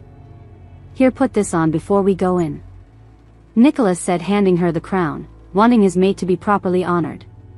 Fine, Isabella replied, placing it on her head, her wolf finally accepting the symbol of her status. Nicholas opened the door and Isabella's face beamed with joy, her wolf delighted by what she saw. Oh my goodness, this is so beautiful, Isabella said, looking at all the decorations, her wolf appreciating how the pack had honored their future offspring. The room was filled with pink and purple balloons with gold streamers and little royal carriages on the tables. It looked exactly like their nursery where their twin pups would soon rest. Isabella loved the dessert table with the two huge cakes. One was pink and white and the other was purple and white. Both cakes had gold crowns on the top and an A for their daughters' names that was still undecided. They just knew both would start with an A, following pack tradition. Isabella looked at the room full of their friends and family and smiled. She truly loved her pack, her wolf content with their support and acceptance. Isabella saw Nicholas's parents and walked over so she could introduce them to hers, wanting to properly unite the two family lines. Mama and Daddy, this is Nicholas's parents, James and Patricia, Isabella said, using formal pack introduction protocols. Mom and Dad, this is Isabella's parents, William and Elena Carter, Nicholas said, joining in, his wolf ensuring proper respect was shown. Isabella watched as her mother's face looked distant. She probably shouldn't have told her about Patricia's earlier comments, her wolf regretting sharing the tension between the females. "It's nice to meet you both," William said, nodding, then shaking hands with James, the alpha males acknowledging each other with mutual respect. "It's nice to meet you both as well," James responded, his wolf recognizing William's authority. "Excited for the arrival of the pups?" James added, genuinely interested in the future pack members. "Yes, super excited, although it's not our first grand pup," William replied proudly. "If your daughter could stay mated long enough." Patricia muttered under her breath so no one could hear, her wolf's territorial nature showing. "Care to speak up?" "What was that about my child?" Elena said, sternly raising an eyebrow, her wolf immediately protective and challenging the slight. "Okay, Mom, let's just go find our table, shall we?" Isabella said, grabbing her arm and walking in the other direction, her wolf seeking to avoid conflict during the celebration. "Come on, William," Elena said over her shoulder, and he excused himself, walking off, both wolves supporting their daughter. "Mom, I'm not going to tell you again." "Stop disrespecting Isabella," Nicholas said, turning to face her, his wolf asserting dominance to protect his mate. "She is the woman that I choose and who I am completely devoted to. She is going to be around forever because she is my forever, and I am going to mate with her officially. I want you to be around and I want to include you in my life, but not if you are going to continuously disrespect the mother of my pups and future mate." "I'm sorry, Nicholas. It's just that ever since Isabella showed up, you never call anymore and you don't come over. You just spend every moment with her," Patricia said, her wolf struggling with no longer being the primary female in her son's life. "Mom, I'm sorry and I will do better," Nicholas said, hugging her and kissing her cheek, his wolf showing affection while maintaining boundaries. "You need to apologize to Isabella," he added firmly. "I will," she said, nodding, her wolf accepting the alpha directive. "Okay, now where is Kurt?" Nicholas asked, looking for his brother. "Late as always," James said, chuckling, and Nicholas shook his head, both wolves amused by the younger male's habits. Nicholas talked to his parents for a little while longer before he walked over to Isabella, who was talking to her friends, his wolf drawn back to his mate's side. Isabella smiled, seeing him as he wrapped his arms around her waist, her wolf immediately relaxing in his embrace. He pulled Isabella away and swayed her back and forth while she laid her head on his chest, both their wolves content in the gentle movement. "Babe, nobody dances at a pup shower," Isabella said, laughing, though her wolf enjoyed the intimate moment. "Well, we do. I'll dance with you anywhere," he laughed, his wolf wanting to show affection regardless of pack customs. "That's so sweet," Isabella said, leaning up to kiss his lips, her wolf appreciating his romantic nature. "I'm sorry about my mom's comment," Nicholas told her seriously, his wolf apologetic for his family's behavior. "It's okay, Nicholas, really. She will come around and like me eventually," Isabella replied with surprising optimism. Nicholas looked confused, his wolf noting the unusual positivity. "What?" Isabella questioned, sensing his surprise. "Nothing, that was just positive," he said, laughing, his wolf amused by the change. "And I can't be positive?" Isabella retorted, her wolf slightly offended. "Baby, you're like a fierce alpha female. You protect your territory with fire." Nicholas laughed hard and Isabella hit him, stepping out of his embrace, her wolf not appreciating the comparison. "You think it's funny to compare me to a fierce alpha?" Isabella asked, wide-eyed, her wolf indignant. "Isabella, it's the truth and we both know it." He laughed some more while she rolled her eyes, his wolf enjoying her strong spirit. "Well, I don't find it funny," Isabella said with attitude, then turned as Arizona started talking, her wolf still mildly annoyed. Isabella was excited to play the pup shower unscramble game, her competitive wolf eager to participate in pack activities. She pouted when Richard and Callie tied for first place, her wolf disappointed at not winning.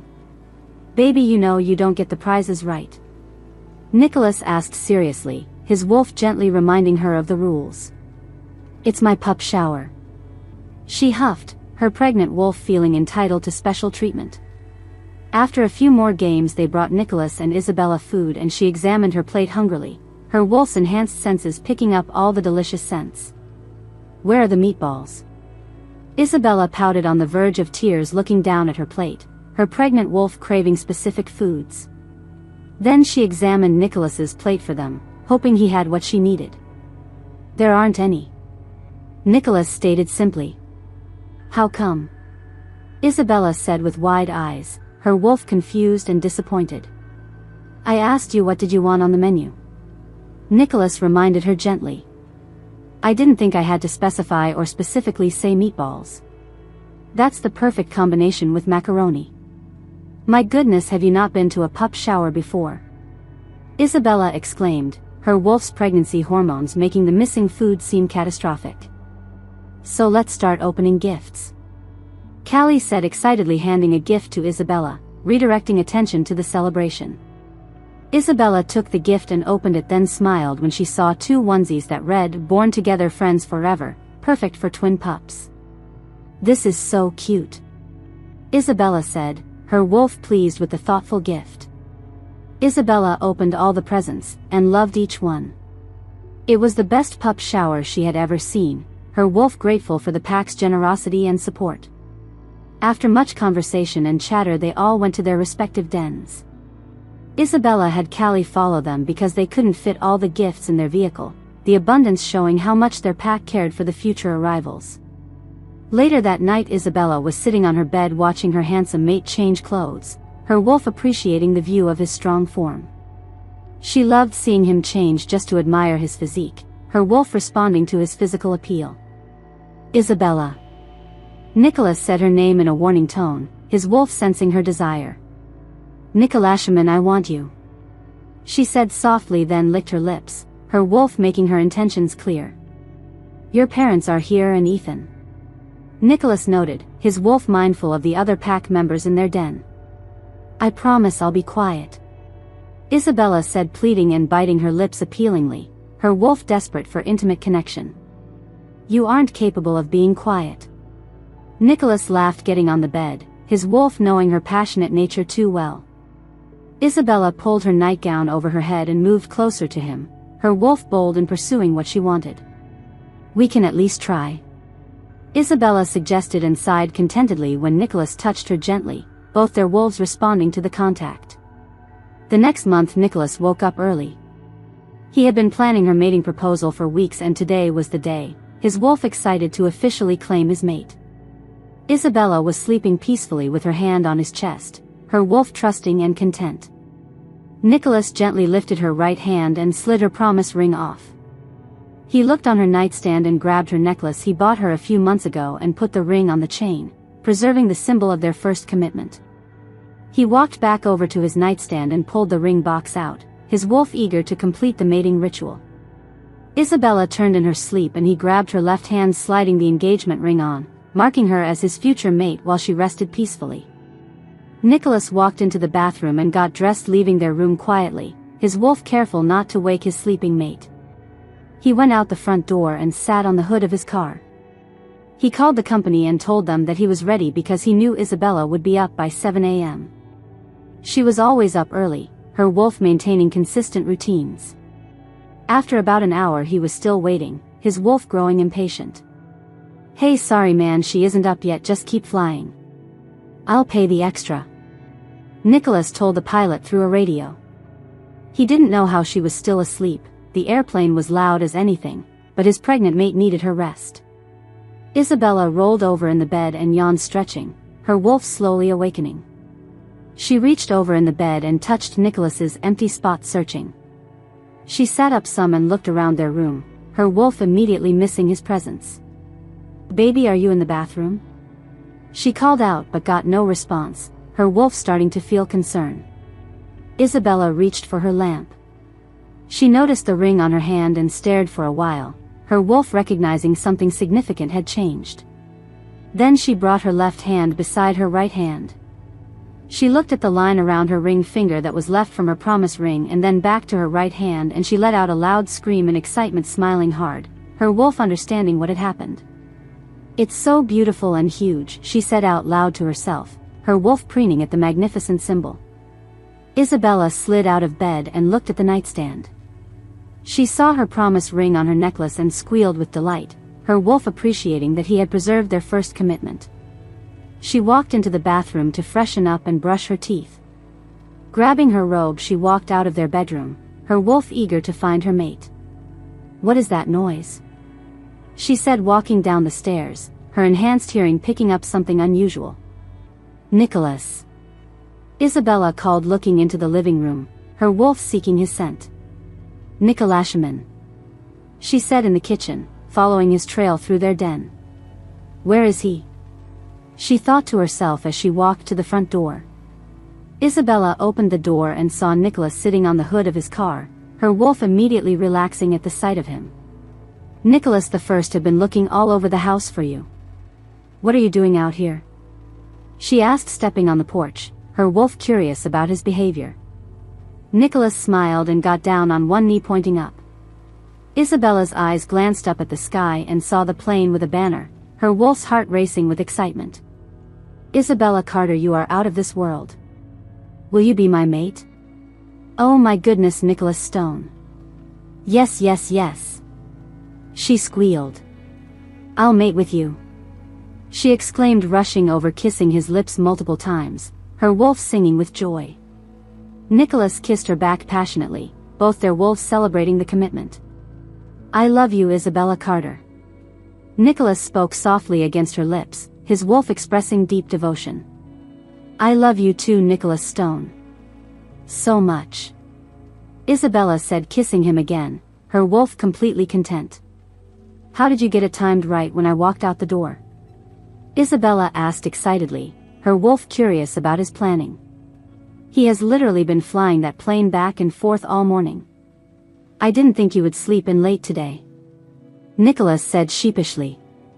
"You never sleep in late unless we have late night activities," his wolf remembering their passionate evenings. "Sorry, I was really tired," she smiled, her pregnant wolf needing extra rest. "It's okay, baby. I hope you're well rested," Nicholas said with a meaningful look, his wolf anticipating their celebration. Isabella smirked, catching his meaning, her wolf responding to his desire. "I love this ring. It's so gorgeous. I was trying to find you to accept the proposal. This was so romantic. I love you," Isabella said, her wolf grateful for his thoughtfulness. Isabella and Nicholas walked back into their den, both wolves content and excited about their future. "I have reservations for breakfast at the greenhouse," Nicholas announced. "Oh my goodness. How did you get reservations there?" "It takes months to get that," Isabella said, amazed. "I have been planning this mating proposal for months." Nicholas smiled, his wolf having prepared extensively. "Months?" Isabella repeated, impressed by his dedication. "Months," Nicholas confirmed, his wolf proud of the careful planning. Isabella got dressed in a blue dress and Nicholas put on a blue polo shirt and jeans. The two left, going to the restaurant, both wolves excited to celebrate their engagement. Once they ate and had a wonderful time talking about their future, they got back into the car. "Let's get mated," Nicholas said, turning to face her, his wolf eager to complete their bond. "We are Nicholashaman. I accepted your proposal," Isabella said, confused, her wolf not understanding the urgency. "No, let's get mated today," Nicholas said, smiling, his wolf wanting immediate commitment. "Today?" Isabella questioned with wide eyes, her wolf surprised by the timeline. "Yes, today. I want everyone's name to match on the birth certificate of the pups," Nicholas explained. "So wait a minute. You want to mate with me so we can all have the same last names?" Isabella pouted playfully, her wolf testing his motives. "No, I want to mate with you because I love you more than anything in this world, and it will be meaningful if our names matched," Nicholas said seriously. "I love you more than I can hold in my heart, and yes, I'll mate with you today or any other day." She kissed him passionately, her wolf completely committed to their bond and future together as true mates. Chapter 10. Wait, Nicholas. I don't want to complete the mating ceremony in a blue dress. Isabella said, turning to him, her wolf wanting to look perfect for their official bonding. It can be your something blue. Nicholas chuckled, his wolf amused by her concern. You are not a funny man. Isabella replied, her wolf not appreciating his humor. Okay baby, so basically you want a new outfit for our mating ceremony. Nicholas said, catching her drift, his wolf understanding her needs. See, this is why I am bonding with you as my mate. You know me. She beamed, her wolf pleased by his understanding. Or I didn't want to go into a long argument about a dress that I would get you after your first 2 complaints. Nicholas retorted, his wolf knowing her patterns well. Look Nicholashaman, the key to this mating bond is to comply. Isabella said sweetly, her wolf establishing expectations. Oh really, I thought the key was unconditional love, trust, communication, and intimate connection. Nicholas listed, his wolf serious about their bond. All of that too. She smiled, her wolf agreeing. But baby, seriously, I need to buy a dress first for our ceremony. Okay, let's go to the mall then. Nicholas suggested and Isabella nodded, both their wolves eager to prepare properly. Isabella and Nicholas walked through the mall laughing and talking, their wolves content in each other's company. They stopped at the jewelry store to buy mating bands that would symbolize their eternal bond. Do you see something you like? Nicholas asked, wrapping his hands around her waist as she looked into the glass, his wolf protective and attentive. I want that one. Isabella said, pointing at a triple-row diamond wedding band that would mark her as his mate. Nicholas called the sales associate and told her that he wanted the ring she picked in a size 6, his wolf eager to claim his mate properly. Isabella picked out Nicholas's ring, a stainless steel ridge edge size 11 that would show his status as her chosen alpha. When they got to the counter, Isabella pulled her card out, her wolf wanting to contribute to their bond. Baby, what are you doing? Nicholas asked, pushing her hand back, his wolf wanting to provide. I'm buying your ring. Isabella told him, confused, her wolf determined. I can buy them both. Nicholas told her seriously, his alpha nature wanting to provide everything. I want to buy yours. And you can buy mine.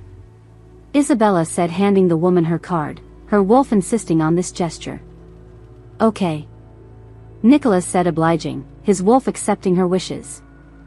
Isabella went into several stores trying on dresses while Nicholas waited outside. She didn't want him to see her in whichever one she picked until they completed their mating ceremony, her wolf wanting the surprise. Isabella finally found a dress that she loved and she found gold accessories to match. When she walked out of the store, she saw Nicholas with a shopping bag in his hand. What did you get? Isabella asked, peering at the bags in his hands, her wolf curious. One looked like it held a suit. I figured I would get something new to wear for our mating ceremony too. How long was I in that store? Isabella chuckled, her wolf amused. Long enough for me to buy a new suit and other things. Nicholas laughed, his wolf having been productive. Come on, let's go. Isabella said, grabbing his hand, both wolves ready to return to their den. Nicholas and Isabella arrived back at their house and they both went in separate directions to prepare for their ceremony. Isabella took a quick shower and applied lotion. She put her new dress on, it was cream-colored, all lace, and was shorter than what she normally liked. The dress showed off her curves and her pregnancy beautifully, her wolf pleased with how it enhanced her maternal glow. She threw her robe on and went into the bathroom and did her hair, curling it then pulling it back, leaving soft waves framing her face. Isabella did her makeup, putting on eyeliner and eyelashes with a gold smoky eye. She lined her lips before putting on her maroon-colored lipstick. After she was done, she put on her necklace he gave her as well as some gold dangling earrings. When she was satisfied with her look, she walked to find her gold heels that were comfortable, her wolf wanting to look beautiful for their mate. As soon as she slid them on, she heard a knock on the door. I'll be out in a minute. Isabella called, standing up, her wolf excited. Okay baby. Nicholas responded, walking down the stairs, his wolf equally eager. Isabella grabbed all her paperwork that she needed out of the closet before walking out, the documents that would make their bond legal in both human and pack law. Nicholas had his head down, but looked up when he heard her movements, his wolf immediately responding to her presence. "You are so gorgeous," he said, looking at her fully, his wolf admiring his beautiful mate. "Thank you, Dr. Stone." Isabella blushed as she grabbed his hand so he could help her down the stairs, her wolf trusting his strength. "You look incredibly handsome, might I add," Isabella said, looking at him in his black suit and maroon-colored tie that matched her lips perfectly. "I love your tie," Isabella added, her wolf appreciating his attention to detail. "Great minds think alike," Nicholas complimented, his wolf pleased they were so connected. When they arrived at the courthouse, Nicholas got out and walked around to help her out of the car. He noticed a look on Isabella's face that he couldn't quite place, his wolf sensing her emotions. He pulled her close to his body and looked into her eyes before saying, "Isabella, it's okay if you don't want to complete our mating bond today. I would never want to rush you. I know you just got out of a failed mating that went badly not too long ago." Nicholas told her seriously, his wolf giving her space to choose. "Nicholas Stone, thank you for always thinking of me and my feelings. You are different than any male that I have ever known. Thank you for being you, for sharing your love with me. Thank you for showing me that love is something you do, something not to be said, but also to be shown. I love you because no one has ever given me the love that you have given me, and you are the only one that could ever love me this way. I love you because you make me feel like pack royalty. I love you because you make me smile when I don't want to. I love you because you have a huge and honest heart. I love you more than anything that I can hold in my heart. I'm sure about mating with you and spending the rest of my life with you," Isabella said sweetly, looking up, her wolf completely committed. "Isabella Carter, I am in love with you. It will always be you. It was you yesterday. It was you today. It will be you tomorrow. And for the rest of my life, it will be you. No matter how much I say I love you, I'll always love you more than that," Nicholas said back intently, his wolf making sacred promises. "Ah, Nicholashaman, I think we just said our mating vows." Isabella laughed softly, pecking his lips, her wolf delighted. Nicholas laughed too, grabbing her hands. "We can say it all again on the inside." The two filled out all the paperwork and even paid for pictures during and after the ceremony. Isabella was excited to take the ones on the courthouse steps and the huge staircase inside, wanting to document their bond. After a little while of waiting, they were standing at the altar in front of the judge, holding hands, ready to make their mating official. Nicholas turned his attention to his beautiful mate, the only female in the world for him. Isabella Carter. He admired her dress, which sparkled just a bit brighter because she was in it. He gazed into her marvelous eyes, which twinkled like moonlight. He loved that about her. She was the most beautiful woman in the world to him, and he couldn't imagine being with anyone else, his wolf completely devoted. The justice of the peace gave his whole elaborate speech on the path of marriage, but all that went through Nicholas's mind was Isabella and their eternal bond. "I do," Isabella said sweetly, her wolf accepting the mating completely. Nicholas snapped out of his love-crazed daze to hear the justice of the peace say, "And do you, Nicholashaman James Stone, take Isabella Marie Carter to be your lawfully wedded wife?" "I do," Nicholas replied with so much confidence that Isabella giggled, his wolf claiming his mate with certainty. "Then by the powers vested in me I pronounce you husband and wife." The two kissed a passionate kiss. A kiss backed by a powerful, loving force that the two would remember for the rest of their lives, their wolves singing with joy at the completed bond. "I love you, Mrs. Stone," Nicholas said against her lips, claiming her with his name. "Boo, say it again," Isabella said, smiling, her wolf loving the sound of her new title. "I love you, Mrs. Stone," Nicholas repeated intensely, his wolf proud to call her his. Isabella and Nicholas took so many photos that she was tired, but she loved the one where they were sitting on the edge of a fountain and you could see the water behind them. She was sitting on Nicholas's lap with her hand around his neck and his on her knee, and they were looking at each other about to kiss, their wolves completely content. "Okay, let's go," Nicholas said, grabbing her hand, eager for the next part of their celebration. "Where are we going?" Isabella asked curiously. "To pick up something," Nicholas said mysteriously. Isabella looked over curiously and placed her hand on her stomach, trying to get her active pups to settle down, her wolf protective of their young.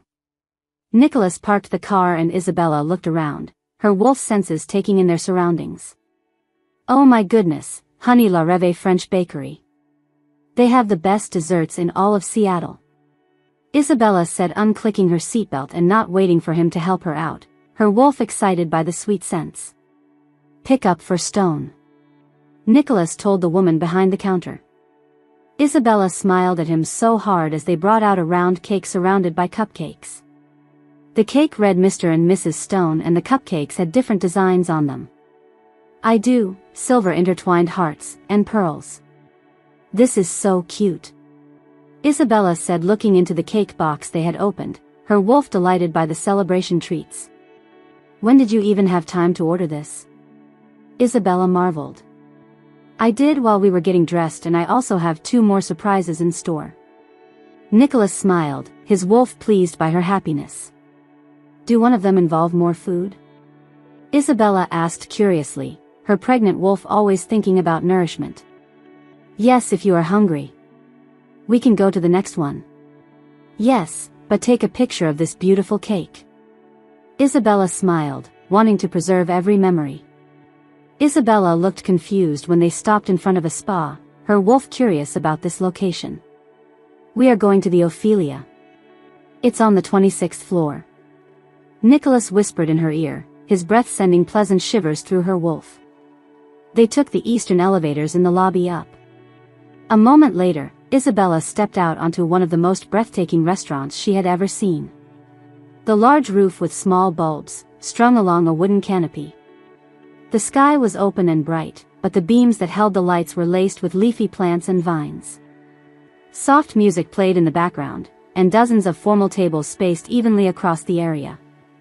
There was a large bar at the back of the restaurant, the word Ophelia in cursive along a brick wall, and bottles of expensive liquor on mahogany shelving. Men and women dressed in dresses and suits strolled freely, and there was the sound of clinking glasses and lively conversation. Isabella was astonished. This was literally such an amazing mating day thus far, her wolf overwhelmed by his thoughtfulness. The waiter led them to a table and Nicholas pulled out a chair for her. He caught her staring at the spread of the bustling city below. It's beautiful, isn't it? I can't believe I've never heard of this place. The view is amazing. Her wolf appreciated the elevated territory. He agreed with her. Not many people do. It's a little gem, and it's never too crowded. The waiter dropped off some water, and Isabella glanced at Nicholas from over her menu. She smiled at him before whispering, I have some surprises in store for you too. She winked and gently touched his leg with her heel-clad foot, her wolf playful. Isabella watched as his jaw clenched and he cleared his throat, his wolf responding to her touch. Isabella, Nicholas warned, his wolf recognizing her intentions. Nicholashaman. She replied with a knowing smile, her wolf innocent but mischievous. After ordering their meals, they settled into comfortable conversation. Isabella folded her hands on the table. This still feels so surreal. I can't believe we are mated. Her wolf still processing the reality. You're a Sethan with me. Nicholas joked, his wolf pleased by the permanent bond. I like the sound of that, Isabella said before wincing, her wolf protective as the pups moved. Are you okay? Nicholas asked concerned, his wolf immediately alert. Yes, your daughters just think that it's okay to kick mommy whenever they please, Isabella said, rubbing her stomach, her wolf patient with their active offspring. They will literally be here at the end of next month, Nicholas said in shock, his wolf amazed by how quickly time had passed. It went by fast, didn't it? Isabella commented, her wolf agreeing. It did, Nicholas stated, his wolf eager to meet their pups. The doctor's office settled. So we don't need to go to court, Isabella told him, sharing important news. How much? Nicholas asked, sipping his water, his wolf curious about their financial security. Isabella raised an eyebrow and smirked, her wolf pleased with the outcome. Guess, she said playfully. 100,000, Nicholas threw out a number. Times 4. Isabella stated seriously, her wolf satisfied with the justice. $400,000. Nicholas said loudly and Isabella nodded enthusiastically, both wolves amazed by the settlement. Their food arrived after a few short minutes of playful conversation and Isabella sighed in contentment as a piece of sizzling mozzarella melted on her tongue, her wolf appreciating the rich flavors. We can do trust funds for all the kids, Nicholas said, already planning their pups' futures. That's what I was thinking. Isabella smiled, her wolf pleased by his protective instincts. Do you want more pups? Isabella asked him because they never talked about it before, her wolf curious about expanding their family. I want whatever you want. You're the one that has to carry them. We have 2 girls on the way and Ethan. That's 3. Nicholas responded, his wolf supportive of her choices.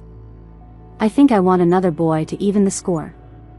Isabella smiled lightly, her wolf imagining a balanced pack. Nicholas's face widened into a bright smile. A junior. He added, his wolf excited about a son. A junior. Isabella repeated. After the girls are potty trained and walking. We can have a boy, her wolf planning their family's future. Isabella and Nicholas left the restaurant and got into the car, both wolves content with their celebration so far. Where to next? Isabella asked, her wolf curious about the final surprise. You will see when we get there, Nicholas said, pulling out of the parking lot, his wolf enjoying the mystery. Isabella was sitting patiently listening to the music as the trip seemed longer and longer. She raised an eyebrow when they started passing a lot of wooded areas, her wolf recognizing familiar territory. Nicholas, where are we going? I don't do deep woods, Isabella said, her wolf slightly anxious about being far from civilization while pregnant. Can you let it be a surprise, Isabella? It's only 20 more minutes. Nicholas chuckled, his wolf amused by her impatience. It seems like we have been driving for an hour. Isabella pouted, her pregnant wolf wanting to reach their destination. 25 minutes.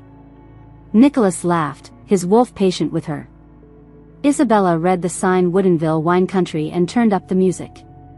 She turned in her seat and closed her eyes for a while until she heard the crunching noise of their car on a gravel road, her wolf's enhanced hearing picking up the change. Isabella opened her eyes and took in their surroundings. Willow Lodge. It was beautiful, her wolf appreciating the natural setting. Nicholas parked and turned towards her smiling, his wolf excited to reveal his surprise. Oh my goodness, baby, your surprises just keep getting better, Isabella exclaimed. I figured since we couldn't get on a plane because of the pregnancy and it was a spur-of-the-moment idea to get mated that we would do a kind of sort of honeymoon here, Nicholas explained. There's a spa, hot tubs, restaurants, wine tastings, gardens and courtyards, golf, and much more. He listed the amenities. How many days are we staying? Isabella beamed, her wolf excited about the retreat. 7 days. I already got it cleared with the hospital, Nicholas said, having planned everything perfectly. I love you, Isabella said, kissing him, her wolf overflowing with affection. I love you too. Our bags are in the trunk, he told her, getting out and grabbing the bags he had prepared earlier, his wolf having thought of everything. You really thought of everything, Isabella said, holding their celebration cake, her wolf impressed by his planning. When they walked inside, Nicholas got their key card and they walked to their room, both wolves eager to see their private space. This is huge and so nice, Isabella said, sitting the cake on the table in the living room area, her wolf appreciating the luxurious den. It's better than the pictures, Nicholas added, his wolf pleased with the accommodations. Isabella looked at the trail of roses and candles through double doors leading to the bed, where there were 2 towel swans forming a heart in the middle. On the left of their bed was a huge hot tub already filled with warm water and bubbles with rose petals on the top, perfect for relaxing her pregnant wolf. She looked at the long tray stretching across it that had sparkling cider on ice with cake and chocolate-covered strawberries. While Nicholas was checking out the patio, Isabella changed into comfortable clothes for relaxing, her wolf wanting to be at ease after their special day. Nicholas smiled as he turned around and saw Isabella looking comfortable and happy, his wolf content to see his mate relaxed. "Let's sit and talk by the fireplace, Mr. Stone," Isabella said with a sweet smile, her wolf wanting to unwind and connect emotionally. "You look so beautiful, Mrs. Stone," Nicholas said appreciatively, his wolf admiring his mate. Nicholas changed into comfortable clothes and they sat together on the cozy couch by the warm fireplace, both wolves enjoying the peaceful atmosphere. This should be done all the time.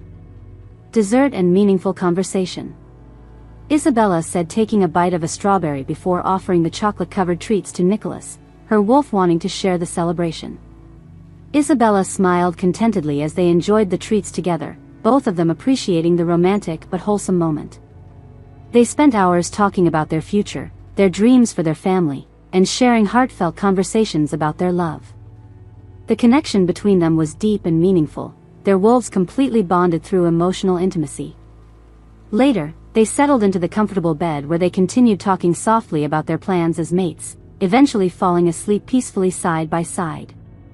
Their mating night was perfect, romantic, meaningful, and the celebration of their eternal emotional bond, their wolves finally united as true companions. "Mated life is going to be wonderful," Isabella said contentedly, resting her head on the pillow next to Nicholas. "Our bond is perfect," Nicholas agreed, both their wolves satisfied and deeply connected through love and commitment. "I agree completely," Isabella murmured, happy and content, her wolf finally at peace with their beautiful future together. 3 weeks later, Isabella looked over at Nicholas as he was sleeping peacefully. She slid out of bed and put on a black maxi dress and slid on some flats, her wolf restless despite being on bed rest. She walked into their bathroom and did her morning routine before grabbing her purse and tiptoeing as best she could to the door. "Where do you think you are going?" Nicholas asked, sitting up in the bed, his wolf immediately alert to her movement. Isabella sighed, slowly turning around before responding, "I'm just going to the hospital. Meredith needs my help on a case," she said, her wolf needing purpose. "Isabella, you are on bed rest and leave. You can't go to work," Nicholas said sternly, his protective wolf putting his foot down. "Nicholashaman, I have been in this house for 2 weeks, 2 whole weeks. Please let me go to work. I promise I will sit in a chair and have her push me around, but we have to help this woman," Isabella said desperately, her wolf feeling caged. "Okay, Isabella, but sit down and I mean it," Nicholas told her firmly, his alpha nature ensuring her safety. "It's attractive when you use that voice, husband," Isabella said, smiling and leaning over to kiss him eagerly, her wolf responding to his dominance. Isabella arrived at the hospital and she called Meredith to meet her at the emergency department. "Gray, I'm in the pit and bring me a wheelchair," Isabella said into the phone. "A wheelchair?" Meredith questioned, confused. "Yes, a wheelchair," Isabella said firmly. "My husband is requiring me to sit the whole time I am here, so I told him you would wheel me around." When Meredith arrived, Isabella sat in the wheelchair and they discussed options, her wolf mind still sharp despite her physical limitations. "We have to figure out what is causing this woman's body to attack itself," Isabella said, thinking, her medical wolf engaged. "Gray, I'm coming to do this surgery with you. We are going to get me a pair of scrubs and nobody has to know," Isabella said, looking around, her wolf determined to help. "Carter, you can't, you are on leave," Meredith said, concerned. "Did you not hear the part where I said no one has to know?" Isabella said, rolling her eyes, her wolf stubborn.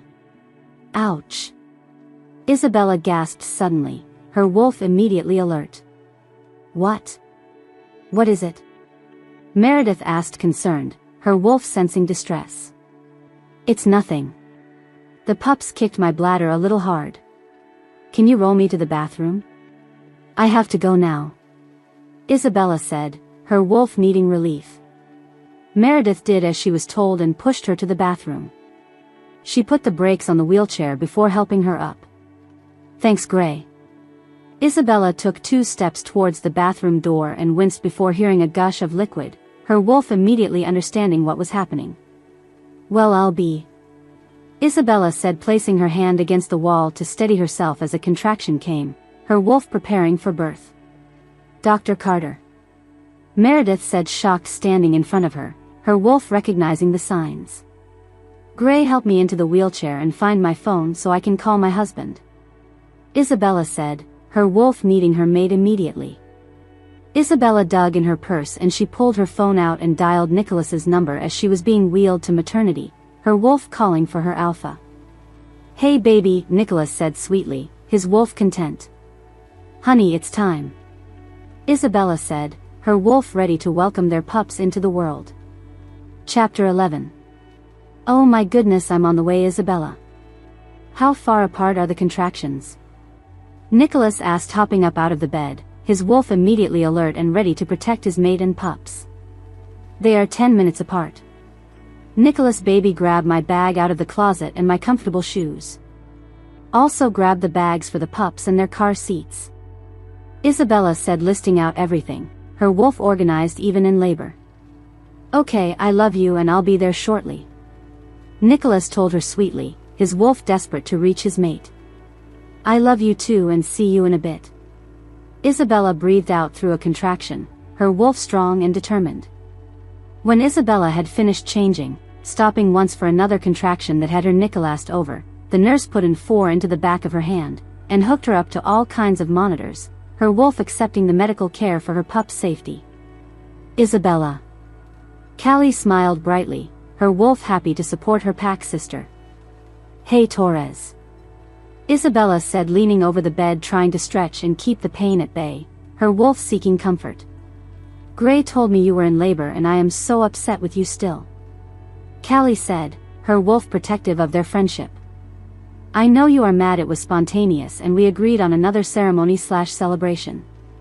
You will receive a invitation to that one," Isabella said, groaning, breathing extremely hard, her wolf apologetic. "Torres, help me." Isabella gritted her teeth. Callie immediately walked over and rubbed Isabella's back soothingly in circles, her wolf instinctively providing comfort. "Come on, let's walk around the room and then we will try the birthing ball," Callie stated, her medical wolf taking charge. Callie helped Isabella around the room, holding her up as contractions hit, both their wolves working together. They sat and stretched and did different types of breathing exercises with the birthing ball, using techniques that helped laboring female wolves. "Where is Nicholas?" Callie asked Isabella as she bounced on the ball slowly with her hands raised, her wolf sensing the absence of Isabella's mate. "He's on the way. I talked to him not too long ago," Isabella informed her, her wolf missing its alpha. Callie nodded and told Isabella to take a break from the ball and that maybe she should try and sleep for an hour, understanding pregnant wolves needed rest. "Good idea," Isabella agreed, sweating and exhausted. Callie helped Isabella to her hospital bed and took a cold cloth to wipe up her sweat, her wolf providing maternal comfort. "I'm going to go get Dr. Ryan," Callie told her, seeking the pack's trusted healer. Isabella looked at the time, sitting up in the bed some. She grabbed her phone, dialing Nicholas, but got his voicemail. "Nicholas Stone, this is your mate, who is in active labor with your pups. Call me back please." Her wolf becoming anxious without contact. "Okay Dr. Carter, put your feet up for me," Dr. Ryan said, walking into the room, the medical wolf ready to help. Isabella complied and Callie walked back in, both wolves supporting her. "Oh sorry," Callie said, holding her hand over her eyes, respecting her pack sister's privacy. "It's fine Torres. It's not like you haven't seen one before," Isabella panted. Then her and Callie laughed hard, their wolves finding humor even in difficult moments. "You are dilated 6 centimeters, only 4 more to go. I will be back to check on you," Dr. Ryan said, taking her gloves off and leaving, monitoring the laboring wolf's progress. Callie and Isabella talked for a while. Then they heard Callie's pager go off. "What is it, Callie?" Isabella asked, her wolf sensing urgency. "It's a 911. I have to go. Callie said, standing up, her medical wolf called to duty. Can you do me a favor and page Nicholas for me? I have been calling him. Isabella requested, her wolf needing her mate. Will do. Callie smiled, her wolf understanding the bond between mates. I just need to get to my mate. Nicholas said, trying to lift off the table, his wolf desperate to reach Isabella. Dr. Stone lay back. Richard said, feeling on his abdomen, the elder wolf examining his injuries. Isabella is in labor and I need to get dash. Nicholas stammered out he couldn't even think straight. His eyes were heavy and he was in pain trying to stay awake, his wolf fighting to stay conscious for his mate. Carter's in labor. Weber said out loud. He knew this wouldn't be good for the pack dynamics. Somebody page Robbins. Richard called, needing additional pack support. Chief, you paged. Arizona and Callie said, walking in at the same time, both wolves responding to the alpha's call. Nicholas. Callie exclaimed, oh no, this is bad, this is bad. Callie rambled, her wolf recognizing the serious situation. Torres, I need you in here. Left arm is possibly broken. Richard directed, his medical wolf taking charge. Why did you page me, Chief? Arizona asked, confused, her wolf seeking purpose. Because someone needs to go up and be with Carter.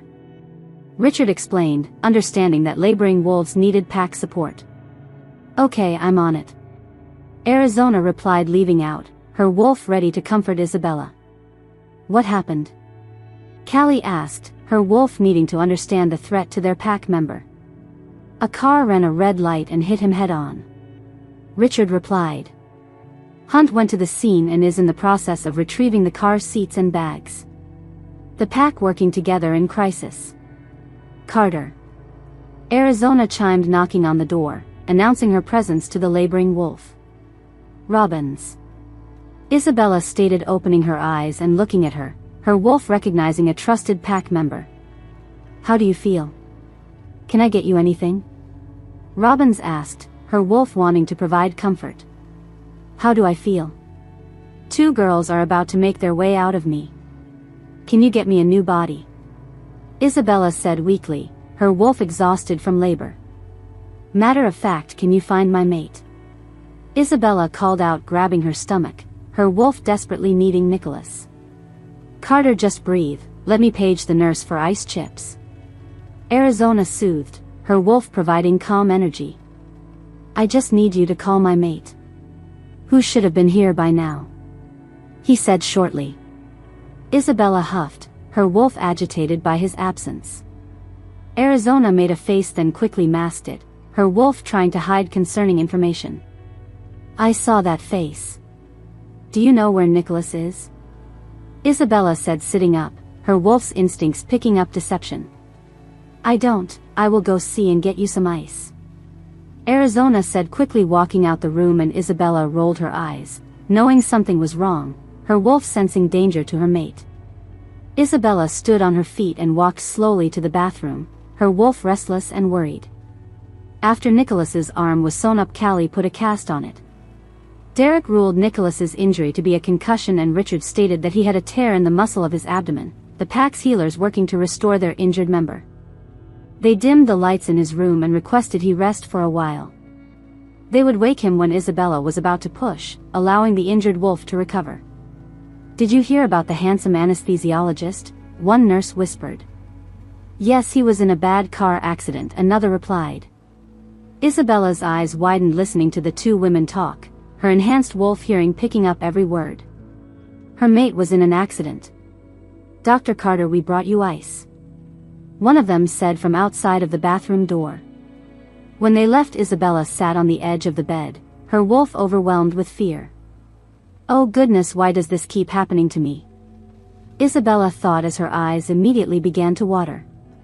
She was praying that he was okay, because she honestly didn't know what she was going to do without him, her wolf unable to imagine life without her mate. Isabella slid off the bed and found her flats. She grabbed onto the pole where her 4 medications were hanging from and walked slowly out of her room, her determined wolf seeking her injured mate. She was making her way to the elevators when she saw Arizona. Isabella moved a little quicker, leaning against a wall until she was gone, her wolf avoiding detection. She got inside the elevator and pushed for the ER floor, her wolf following its instincts to find Nicholas. Isabella walked out and pushed the double doors open. She was sweating hard and almost fell over when the pain hit, making her knees buckle, her wolf struggling with the physical demands of labor. Dr. Carter. Alex called, rushing to her, holding her up, his wolf instinctively helping a pack member in distress. Isabella exhaled, thankful he caught her wolf grateful for support. Alex, where is my mate? She asked desperately. I don't know, Alex stammered, his wolf uncomfortable with deception. Save it. I know he's here, just point me in his direction, or is he in surgery? Isabella asked, panicky, her wolf demanding answers. No, he isn't in surgery. Alex said sadly, his wolf's tone betraying concern. Isabella wondered why his voice changed, her wolf reading his emotional state. First exam room. Alex told her. Do you need help getting there? He offered. No, I'm fine, I can walk, next contractions won't be for 4 minutes. Isabella said, her wolf tracking her labor patterns precisely. Isabella walked to the examination room and looked through the window. The lights were dim and he was laying back. There were no IVs hooked up or monitors on. It was just him. He had 2 white bandages on his face, her wolf's heart breaking at the sight. Oh my goodness. Isabella said, grasping the windowsill, her wolf fearing the worst. This was it. She was a widow. She thought quietly to herself, crying, her wolf mourning. She stepped into the room and just stared. Isabella, I'm not dead. I'm okay. Just a concussion and a broken arm. Nicholas spoke softly. He knew when she entered the room that it was her immediately. She was moving slowly and she gasped hard, his wolf recognizing his mate's scent and presence even through his injuries. Nicholas Stone, you scared me terribly. Isabella said, wiping her tears, her wolf relieved beyond measure. I'm not going anywhere, remember, till death do us part. Nicholas slightly chuckled, his wolf reassuring his mate. Well, I thought this was it. She said, walking over and leaning on his bed to support herself, her wolf seeking comfort from her mate. I love you. Nicholas told her, finally opening his eyes to look at her, his wolf expressing deep devotion. I love you, oh goodness, too. Isabella said, sweating profusely and looking up at him, her wolf responding through the contraction. Get up here. Nicholas said, scooting over but groaning, his wolf wanting to comfort his laboring mate despite his own pain. No, you're hurt and in pain. Isabella stated, her wolf protective of her injured mate. You're in pain too, Isabella. Nicholas pointed out, his wolf recognizing her struggle. Just a little childbirth. She tried to joke, her wolf attempting to lighten the mood. Isabella slid onto the bed and laid in Nicholas's arms, both their wolves finding peace in physical contact. What happened, babe? Isabella asked, kissing his chin gently, her wolf needing details to understand the threat. I was on the way here 2 blocks away at the intersection where Mercury and Atlantic cross and the light turned green, so I started driving, but some person ran the red light. Nicholas explained, his wolf still shaken by the close call. Goodness, I would have been furious if something would have happened to you. Isabella said intensely, her wolf fiercely protective. It's okay, baby. I'm okay, but not the car. Nicholas reassured her, his wolf grateful to be alive for his family. I wanted you to get another car, but not like this. Isabella said playfully, her wolf trying to find humor. There you are. Arizona said, walking into the room, her wolf relieved to find them together. Don't talk to me, Robbins, you knew he was down here and kept trying to give me ice. Isabella crossed her arms, her wolf annoyed by the deception. Carter. I didn't want you to worry, and besides, Callie and Weber knew too. Arizona added, defending the pack's decision. Wow, just throw us under the bus. Weber said, walking in with Callie, the elder wolf protesting. Right. Callie said, crossing her arms, her wolf agreeing with the unfairness. All of you are uninvited to the next ceremony. Isabella smirked as she heard a bunch of protests around the room, her wolf asserting dominance through humor. Isabella and Nicholas were moved up to her room in maternity in 2 separate beds beside each other, the pack ensuring they stayed together. She was now 9 centimeters dilated and just waiting on the last one. She was tired of the birthing ball, stretching and walking. Her legs felt weak. She just wanted the pups out already, her wolf exhausted from the long labor. Isabella thrust her hand out at Nicholas and silently demanded that he hold it across the railings of their beds. He did as he was told as they waited for the OBGYN, both wolves drawing strength from their bond. "Are you Dash?" Nicholas started to ask. "Ah." Isabella cried out as another major contraction hit her again. Nicholas winced as she squeezed his hand hard, pretty much cutting off the blood flow. "Goodness, this hurts," Isabella called out, her wolf overwhelmed by the intensity. "I know it does, but Dash," Nicholas tried to comfort her. "How could you possibly know that? Are you pushing a pup out too, Nicolashman?" She snapped angrily. Her face was all red and wet from all the pain-induced distress, her wolf's hormones making her volatile. "No, but," he trailed off, sighing heavily. "Isabella, I'm just Dash," his wolf trying to provide support. "I'm sorry honey, it just hurts," Isabella apologized. In this moment Nicholas knew she wasn't thinking clearly. One minute she was angry and the next she was sweet, her wolf's instincts scattered by labor. "I think I'm ready," Isabella said sitting up, her wolf sensing the time had come. "Where did Dr. Ryan go?" Nicholas questioned, his wolf protective and wanting the best care for his mate.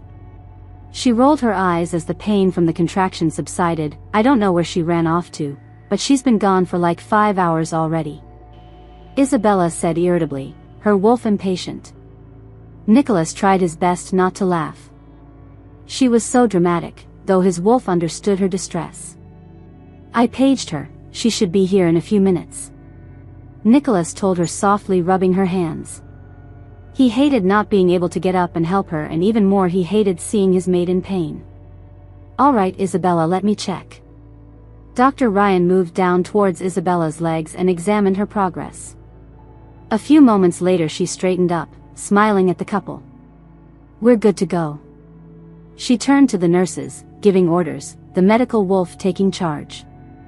"Push," she encouraged, guiding the laboring wolf. Isabella gritted her teeth, pushing with all her might. She felt like she was being torn apart. It wasn't like this with Ethan. This was worse, her wolf struggling with the twin birth. "Come on, baby," Nicholas cooed, just a few more pushes, his wolf encouraging his mate. "Be quiet," Isabella snapped, tears flowing down her face as she tried to breathe. "I'm so sorry," quickly followed, her wolf's emotions unstable. "It's okay, just breathe," Nicholas tried again, his wolf patient and understanding. "Just a few more pushes," Dr. Ryan encouraged, the medical wolf focused on delivering healthy pups. Isabella cried out as she pushed yet again, her whole lower body burning with pain as the tears and sweat flowed freely down her face. She turned to glare at her mate again as he tried to encourage her.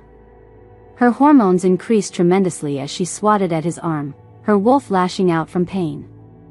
"What was that for?" Nicholas asked incredulously, his wolf confused by the attack. "You may not have done this to me, but the fact that you want to," she groaned, her wolf blaming him irrationally. "Oh goodness," Isabella called out. She reached over and hit Nicholas's arm again. "You are sleeping on the couch until death do us part," she told him, her wolf making empty threats. Nicholas wanted to laugh, knowing that her anger and her words were pain-driven. And the threat itself was completely empty because he knew that she could barely sleep without him to hold her at night. So he nodded in fake agreement. "Whatever you want, Isabella," his wolf humoring his distressed mate. "Why are you agreeing?" Isabella shouted between her pushes. "Do you not want to sleep with me anymore?" her wolf's insecurity showing. Nicholas answered quickly, wincing as her grip tightened further on his hand. "Of course I want to sleep with you every dash," his wolf reassuring her. Well, you're not coming near me for the rest of our lives, Nikolashman.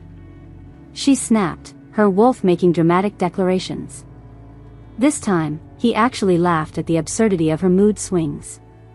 Well, that's not happening, now push, his wolf, knowing she didn't mean it. Isabella looked like she was about to protest again, but she didn't. She pushed with all of her might, and then she heard the sound of a wailing pup filled the room, new life entering their pack. Isabella fell back exhausted, but she knew it wasn't over yet, her wolf knowing there was another pup to deliver. Tears filled Nicholas's eyes to the brim as they stared at their first pup together.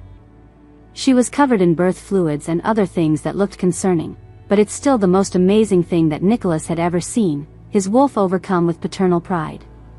She's beautiful, Isabella said, looking at Nicholas as they watched the nurses clean her off, both wolves admiring their offspring.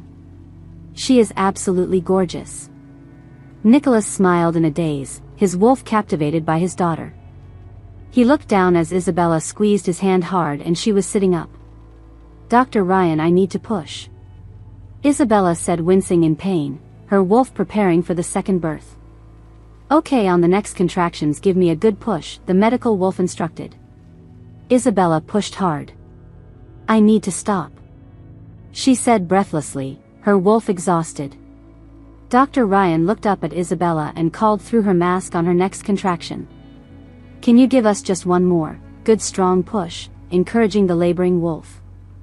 Squeezing Nicholas's hand tightly, Isabella gave all the strength and love she had into a final push. She let her body fall backwards into the bed, when she heard the beautiful, sharp cry. Dr. Ryan smiled as she held up the pup. Beautiful baby girl, announcing the second successful birth. We're going to clean them up, weigh and measure, as well as run a few tests to make sure they're both perfectly okay, and then we'll hand them right back to you, okay? The medical team ensuring the pup's health. The couple nodded in agreement, still awestruck by the fact that their pups were now actually here, both wolves overwhelmed with parental emotions.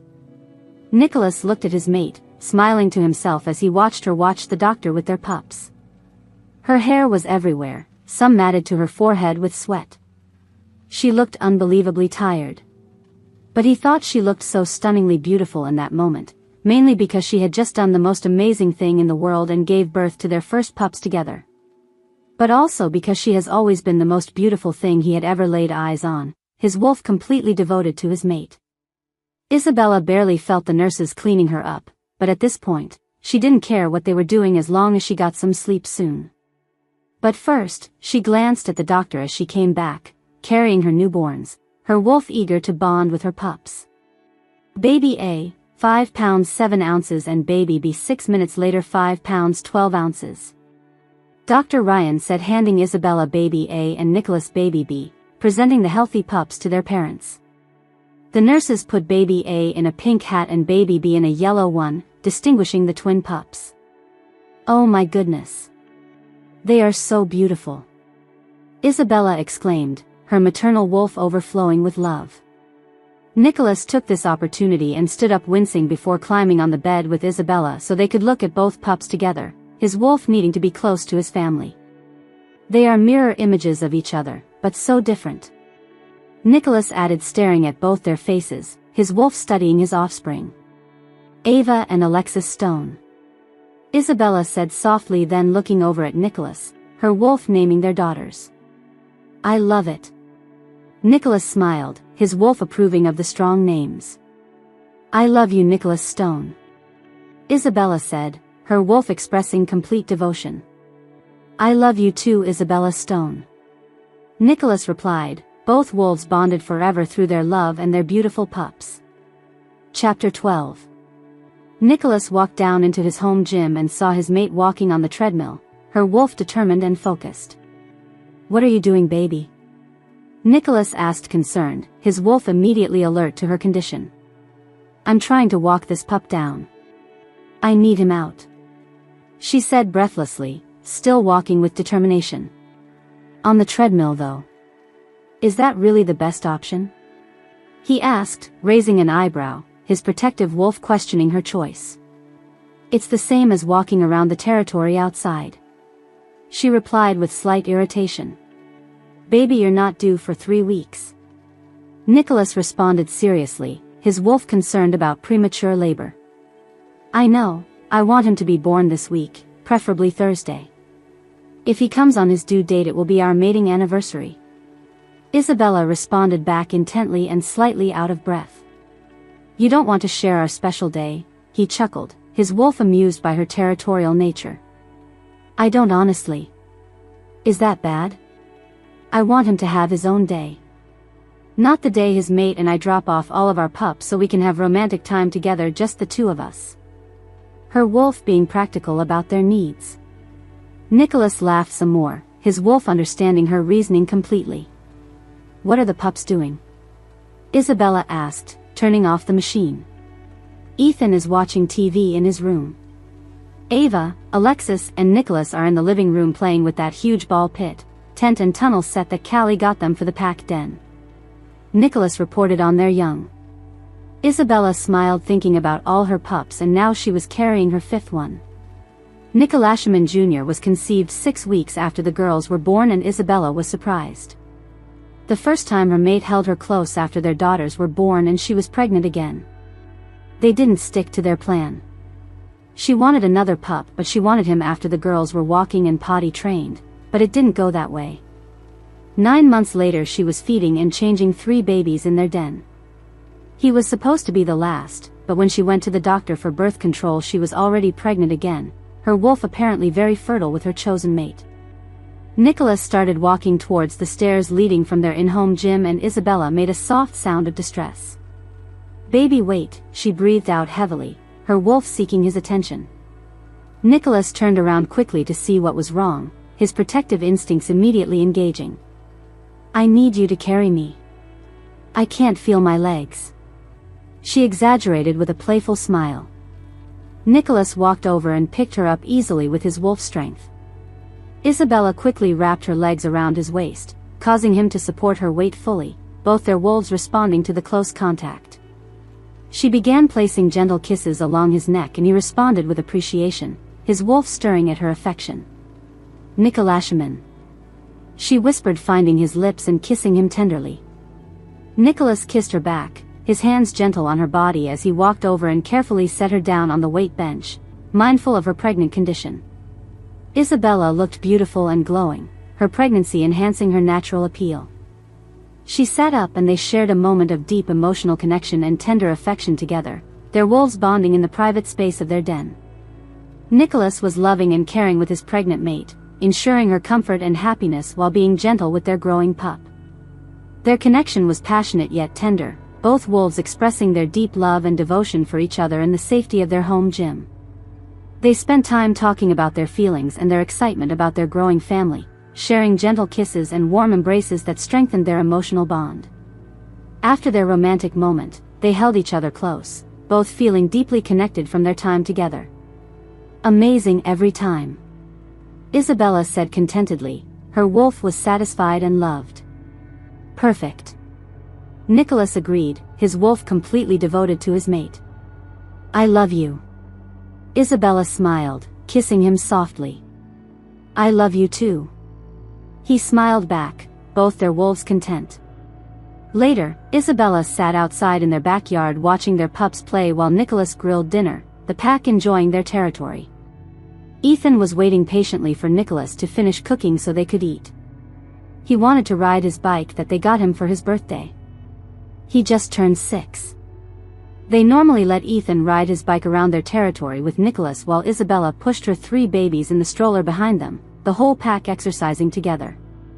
That evening Isabella put her nightgown on and winced in pain, her pregnant wolf uncomfortable. Baby, that is the 3rd time you have winced in pain. What is wrong? Nicholas asked, his wolf immediately concerned. Okay, I think I overdid it today, between the treadmill, our time together, playing with the pups, and walking while pushing them in the stroller tonight. My back and feet are killing me. She responded, sitting on the edge of the bed. Come here. Come here. Nicholas said, gesturing towards the middle of the bed, his wolf wanting to care for his mate. He took her feet in his hands, applying lotion and began massaging them until Isabella's eyes were closed in blissful relaxation. He placed a pillow under her stomach and leg, turning her on her side. He ran his hands up her body and massaged her lower back, making her feel completely relaxed, his wolf providing comfort. "You are a wonderful father and mate," Isabella commented drowsily. "You are a magnificent mother and mate," he responded back. "Get some sleep." A few moments later he heard light snoring coming from his mate, her wolf finally at peace. At 3 a.m. Isabella got out of bed to walk a little bit. She was having Braxton Hicks contractions and it was keeping her awake, her wolf restless. She looked over at her mate snoring and shook her head at him sleeping peacefully, his wolf trusting her to wake him if needed. Isabella decided to get a glass of water. On her way out into the hallway she felt water trickle down her leg, then she heard a gush, her wolf immediately understanding what was happening. "Oh no," Isabella called out softly.